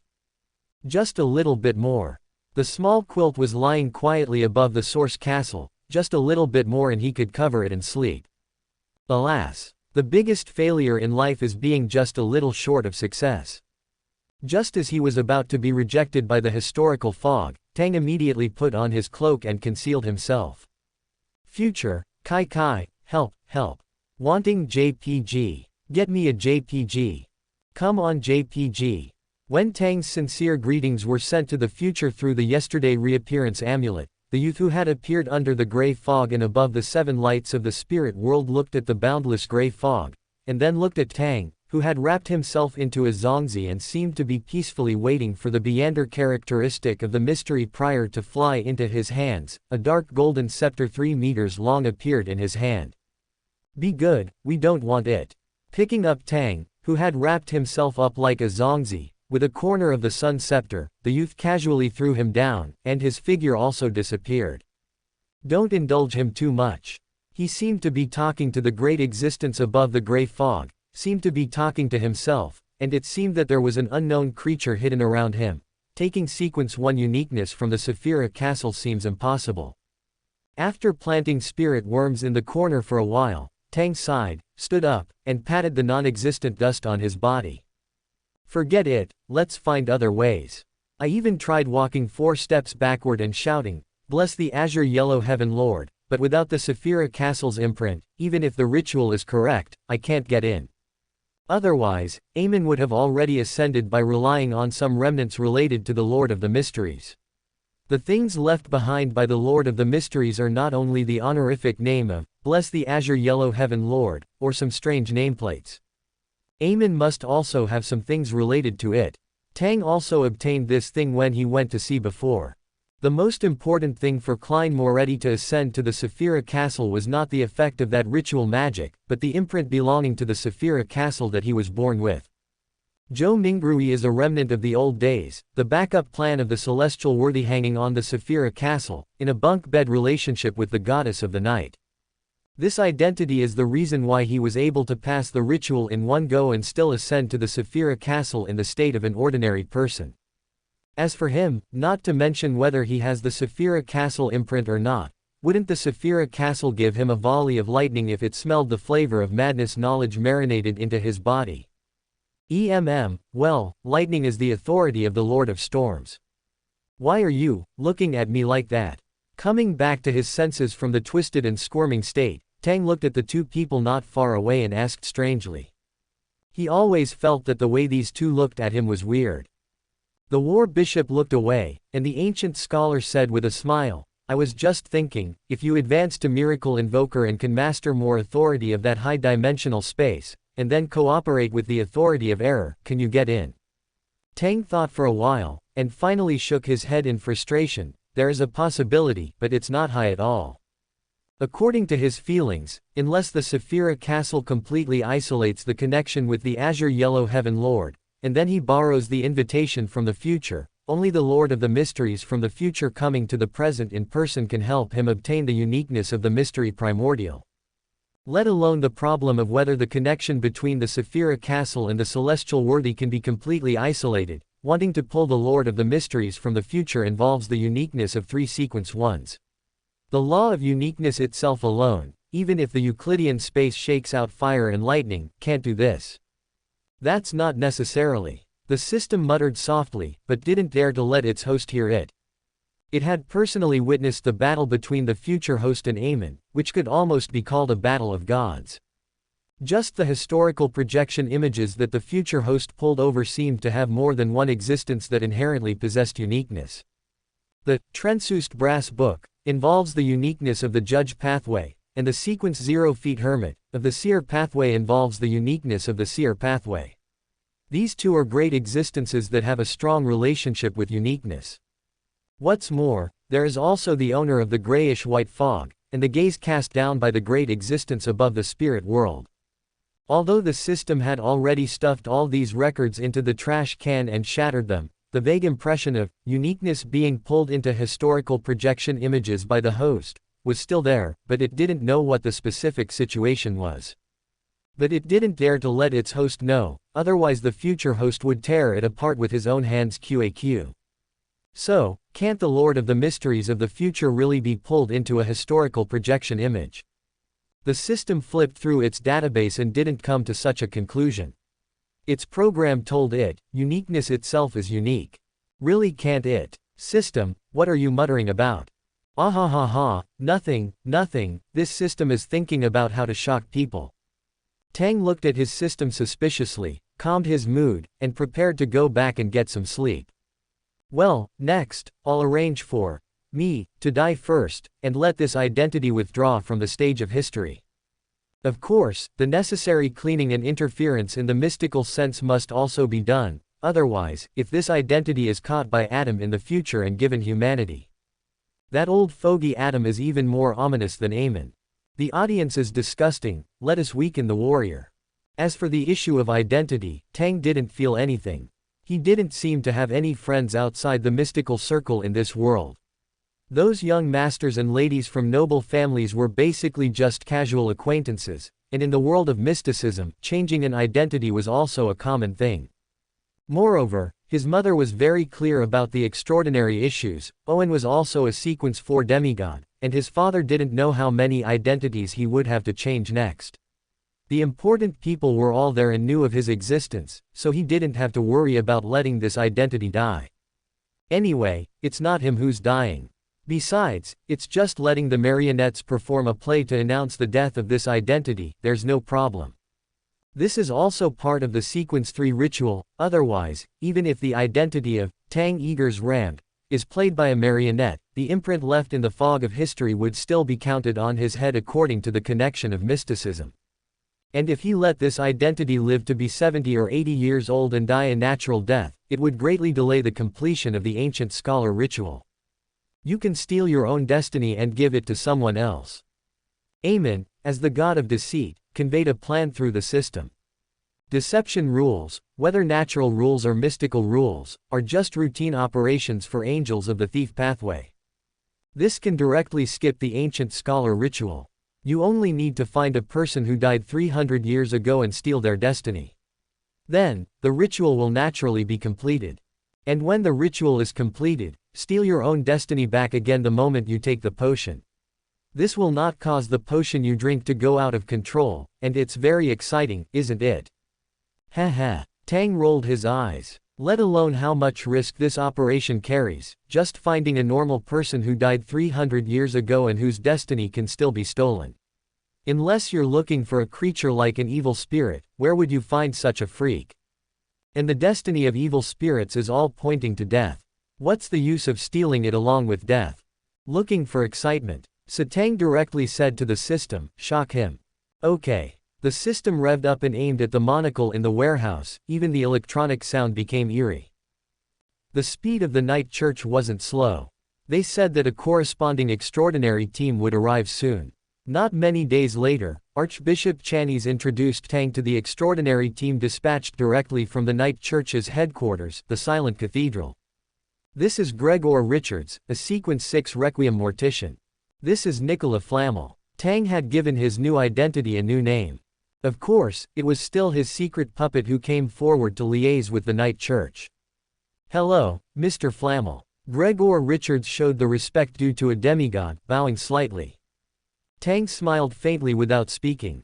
Although he wasn't an audience pathway, as a demigod, Tang's intuition told him that this Requiem mortician harbored a strong sense of vigilance towards him. But it's also reasonable. After all, I'm a wild demigod. The vast majority of the church's extraordinary individuals are people with devout faith in the church.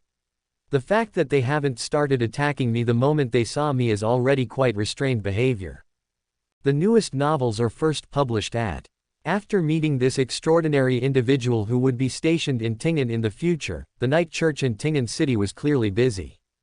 Archbishop Channies, representing the night church, communicated with the local government, reassembling those scattered guards belonging to the government, reallocating corresponding work, allowing each position to play its proper role, and eliminating some of the loafers who weren't motivated.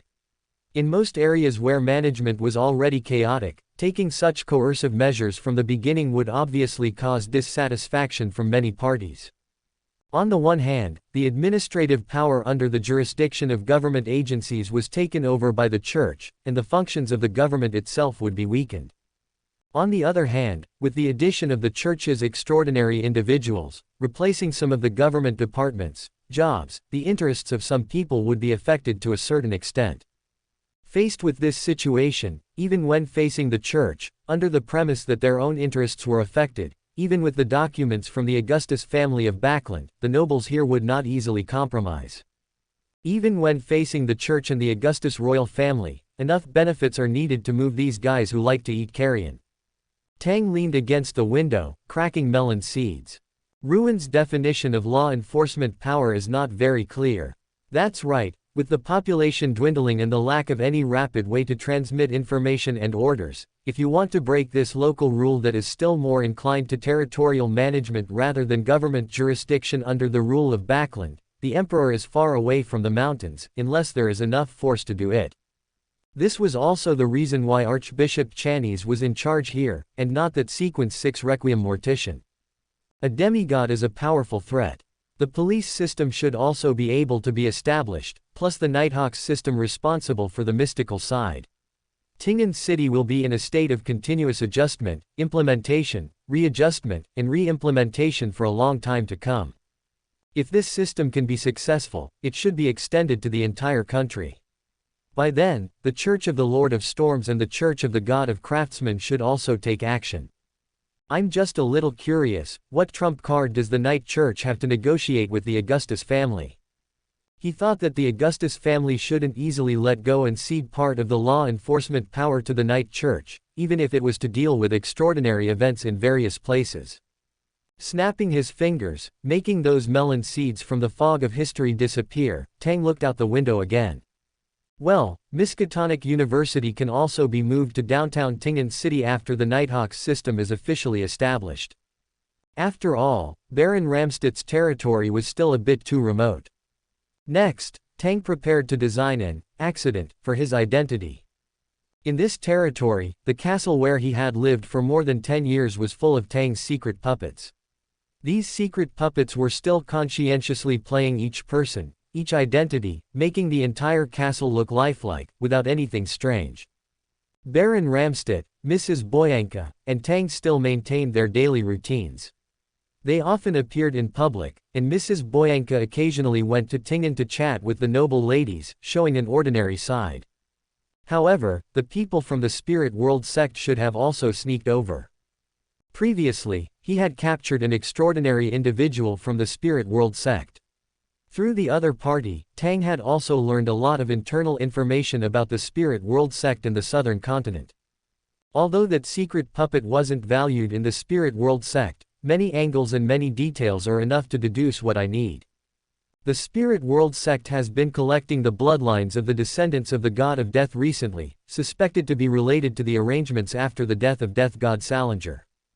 This directly bypassed Azik Eggers, the descendant of the God of Death, and was directly assigned to High Priest Hytel of the Death God Church. It is said that the other party carried out the action according to the oracle. It may be related to the resurrection method left by the God of Death, or it may be that Hytel, the Death Consul, impersonated Salinger's oracle and tried to resurrect the other party. Both possibilities existed, and Tang thought of one thing. If it weren't for my appearance, Owen should be the only child of my father, Baron Ramde. In the future, Owen's ending was that he was poisoned to death, his body stuffed into a coffin, placed in the basement of the castle, and, fearing that the corpse would transform into an evil spirit, a curse to prevent corpse transformation was placed on the coffin. As a descendant of the God of Death, even if Owen didn't take the path of an extraordinary, he also had certain special characteristics. So, who would attack Owen, even using poison and taking certain measures to prevent corpse transformation? The existence that could do such a thing must be knowledgeable about the supernatural, but why would the son of just a baron be targeted like this? Tang pondered for a moment and flicked a gold coin. He didn't look at the front and back that appeared after the gold coin fell. After taking the gold coin, he left the theater and switched positions with the secret puppet who was disguised as himself in the castle. Perhaps I can also use this identity to lure out the Death Consul of the Spirit World sect. The Spirit World sect, which has been in the southern continent, and High Priest Hytel of the Death God Church, would they come to the northern continent for the descendants of the God of Death? Although I'm not sure what the specific purpose of the Spirit World sect collecting the bloodlines of the descendants of the God of Death is, it's not a good thing for me or Owen. Not daring to directly contact his father was one of the reasons. The research on why the artificial death god can respond to the ritual and come back to life to a certain extent. Tang, who had mastered certain occult knowledge, thought about it and felt that there was a problem. Night fell, and crimson once again ruled the high sky, dispelling the haze and shining together with the stars. In the dark blue castle nestled in the mountains, lights shone brightly. The servants and knights on night duty patrolled as they always did, still dutifully performing their jobs. The master was already resting, but in the shadows of this castle, there were still beyonders on guard. In a remote area, this level of security was enough to deal with most dangers. But the intruder clearly had prior knowledge of the castle's layout. She didn't know where she got the castle's blueprints, or from whom she obtained the specific schedule of when the beyonders and guards changed shifts. Through some extraordinary means, and with a stroke of good luck that even she couldn't explain, she entered with considerable ease and began searching for her target. Find the Ramde family of Baron Ramde in Tingen City and determine if they have any blood ties to the descendants of the Death God. Before infiltrating the castle, she had already hidden in the shadows, whispering a revered name. King of the depths of hell, angel who plays the death anthem, master of the river Styx. After reciting this revered name, the intruder finally began her operation. What this intruder didn't realize was how many people were silently facilitating her seemingly incredible luck. How many eyes had already noticed her. The castle's inhabitants, all essentially marionettes, were putting on a vivid performance, staging a perfect drama for the intruder. From the moment she stepped into the castle, even when she first arrived in Tingen, eyes had been silently hidden in even darker and deeper places, watching her, observing her, waiting for her to step into the trap that had already been laid. And when those countless eyes heard the revered name spoken from the intruder's mouth, some of them shifted their gaze away from her. They acted in an orderly fashion, seemingly having found their target. Through the connection between distant regions and this place, through the gaze of Hytel, the high priest of the Death God Church, the Death Governor, they began to observe, in reverse, the entity currently located in a deep, dark mausoleum in the southern continent. This kind of observation across such a vast distance was extremely difficult. Even for Tang, who was already a demigod, the things presented in Euclidean space, the results of this observation across who knows how many distances, would be very blurry, let alone for the marionettes who could only utilize this space. This kind of ultra-long distance connection could only be a response made by an angel-level beyander capable of resonating throughout the world. And this had clearly exceeded the limits of what the marionettes could see and observe. Therefore, some of the marionettes began to move. Through the connections between spiritual threads, they swapped positions with the marionettes on the southern continent, using the infinitely extended distance of the bionic marionette module. They followed the connection between faith and the revered name, tracking down the current location of the death governor of the spirit religion, attempting to pinpoint the specific location of this angel-level high-ranking member of the spirit religion. Tang lowered his eyes, watching the intruder skillfully dodge the guards in the castle, watching her quietly open the window of his father's study. The intruder climbed in through the window, carefully and meticulously examining the letters and documents in the study. She was extremely cautious, as if she had done this kind of thing many times before. There weren't few things in the study, but the valuable items had either been burned to ashes or had already been collected by Tang and placed in the never-ending theater. What remained were mostly reports, land taxes, and other things that weren't particularly important in the extraordinary realm. Of course, the study contained mostly books. This made it difficult for beyonders who weren't skilled in divination to determine which things were important and which things were not. While the intruder was searching for things, Tang also quickly browsed through the intruder's true identity and experiences through the gate of heaven. Ignoring the witches, the men, the transsexuals, and other things, Tang quickly found what he wanted to see. It seems that even before I revealed the information that Baron Ramde of Tingen City has a problem, through the marionette infiltrating the spirit religion, the Death God Church couldn't determine what the identity of Azik Eggers was at this point in time. Before leaving this place and losing his memory again, Tang remembered that his father had returned to the southern continent. He thought that the spirit religion on the southern continent had not pinpointed his current identity at that time. And the spirit religion clearly valued the situation of the descendants of the death god.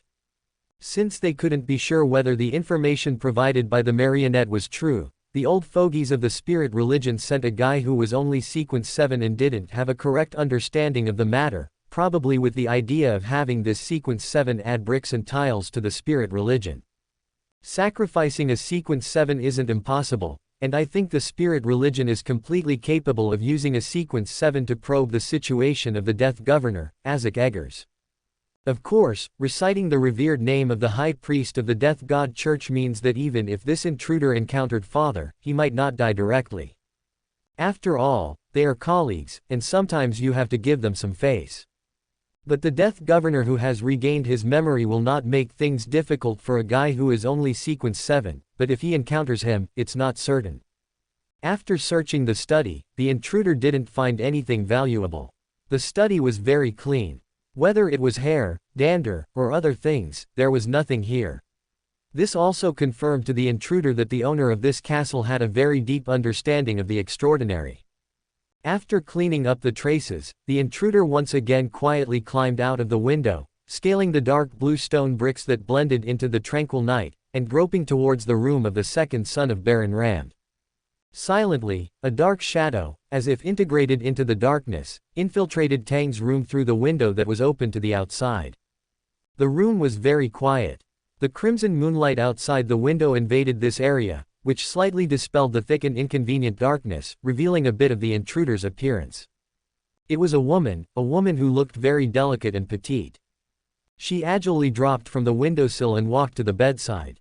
The woman looked at the young man sleeping peacefully on the bed, and a dagger appeared in her hand, flashing a strange light in the moonlight.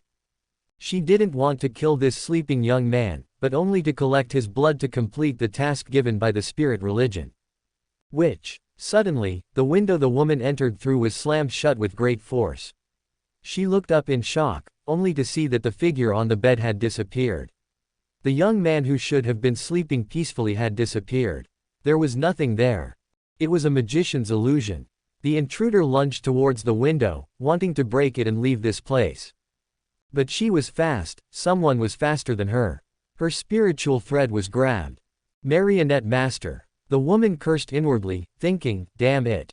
As her mind froze, she looked towards the young man who had appeared before the window at some unknown time, and at his casually extended fingers. Those fingers seemed to be entwined with countless spirit threads, slowly transforming her into one of his marionettes. Suddenly, the woman's eyes turned dark. In just a brief moment, Tang felt his control over the spirit threads connected to the woman sever. Something had caused the spirit threads he controlled to die. The power of death, power at the angel level, had affected Tang's control over the spirit threads. Here it comes. Tang's eyes, becoming somewhat abyssal, seemed to pierce through the woman, looking towards a more distant place, as if observing some being behind her. In Euclidean space, the gathered marionettes stared at the woman, staring past the woman, at Hytel, who was tens of thousands of miles away. The next moment, the woman's eyes became almost completely black, without a trace of white. Her voice gradually transformed into a slightly aged, but unusually calm voice. That was not the voice that Intruder should have. It was the death consul behind her who had projected a portion of his will over through some secret technique. Your Highness. The woman looked at Tang, and the aged voice suddenly called out. It felt extremely out of place, causing unease. Tang said nothing, standing there quietly, seemingly not hearing the address. He raised his hand, as if to directly transform her into his marionette. Your growth is even more gratifying than His Highness Azik described. Tang paused his raised hand when he heard the address, His Highness Azik. You know my father. Naturally. The woman smiled. His Highness Azik mentioned me. Liar. The woman's body was yanked violently, as if an invisible force slammed her into the glass window with a bang. She flew out, while Tang held a mirror in his hand. Countless rays of sunlight roamed on the surface of the mirror. In that instant, this mystical item seemed to transform into the embodiment of the sun. Fiercely, golden, and pure sunlight seemed to illuminate the entire castle. Tang flung the mirror towards the woman in midair, and her body was instantly vaporized by the dazzling sunlight that erupted from it. Along with it, the consciousness belonging to the death consul, which was parasitizing her body, also vaporized. Without giving the other party any chance to speak, Tang directly used the knowledge he had learned from the Book of the Dead to inscribe the ritual and create a mystical item, instantly killing this Sequence 7 Beander. The dazzling sunlight fell in an instant, and the mirror had already shattered into countless fragments. The various mystical symbols on it rapidly faded and disappeared, causing the mirror, which had housed the power of the sun domain, to revert to an ordinary mirror. A Sequence 7 potion fell from midair. Confirming that the death consul's consciousness had been destroyed, Tang walked out of Euclidean space and caught the potion belonging to the Witch Pathway Sequence 7. He glanced at the marionette, Tang, standing by the window, disguising himself. Tang nodded and walked back into Euclidean space. The observation of Euclidean space is quite objective and accurate, even surpassing the spectator. Even if it was some of the death consul's will, even if it couldn't reveal the color of the other party's underwear, it really wasn't too difficult to judge the truth of a sentence through Euclidean space. Lying in front of him. Wasn't that looking down on him a bit too much? Host, resolving it so directly, what if that spirit religion's death consul gives up? It's just one path. Haven't the marionettes already started searching for the whereabouts of that death consul in the southern continent through that connection? Some time ago, Tang sent several marionettes to the southern continent. After capturing Zeratul, Ultra-Wolf Cotter, the god of wishes, could also play a greater role. He took a small number of marionettes to the southern continent, preparing to make a big splash there. Some results have already been developed. Furthermore, I think there is profit to be made in the spirit religion's resurrection of the god of death. Aren't they looking for the descendants of the god of death? If they're not looking for my father, then I'm also a descendant of the god of death, and one with a fairly high bloodline. Why did that spirit religion's death consul have the Sequence 7 witch, who is searching for the descendants of the god of death, recite his honorific name before taking action? I'm afraid the other party has a way to directly identify whether he is a descendant of Azik Eggers. After all, the high-ranking Beyonders of the death pathway have absolute suppression over the low-ranking ones. Host, are you saying? Yes. Tang smiled somewhat sinisterly. If they have bad intentions. Kill one if they come, and then see if they can directly kill the Death Consul, and just explode the Appointer and Death Consul Beander characteristics to Owen. There's no need to waste time looking for them. After all, in the original work, Owen's death is most likely related to the Death Church and the Spirit Religion. Sinisterly JPG. Moreover, the current forces of the Spirit Religion and the Death Church are still in the southern continent. The current situation over there is, well, very bad. The Byam Empire and those who are resisting the Byam Empire's rule are jumping around happily after the God of Death fell. Even if they know that I am a descendant of the God of Death, know that Baron Ramde is Azik Eggers, they won't publicize it to everyone. What will they do to a Sequence 5 Marionette Master, a Sequence 4 Undying? After all, both sides are the afterhands left by the God of Death, and it is impossible to drag each other down. As for whether Tang will come to drag this afterhand down, and by the way, make his grandfather's coffin lid even more sealed. Since the goddess of the Evernight doesn't have time to free up her hands to deal with the southern continent for the time being, then he will just do it himself. Anyway, it's something that will be done sooner or later. This time, someone from the Spirit Religion came directly to investigate Baron Ramde in Tingen, the reason for which is not only the Spirit Religion's internal action to search for the descendants of the God of Death, but also the efforts of the Spirit Religion members that Tang had previously captured and transformed into marionettes.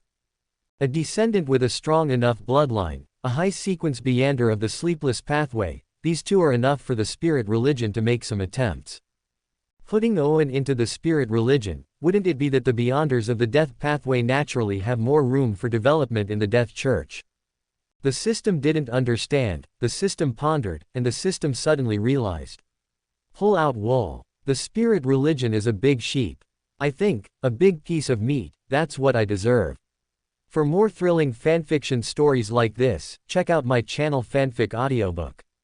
Dive into epic adventures, mysterious realms, and legendary journeys brought to life through immersive storytelling. Don't forget to like, share, and subscribe for more amazing audiobooks.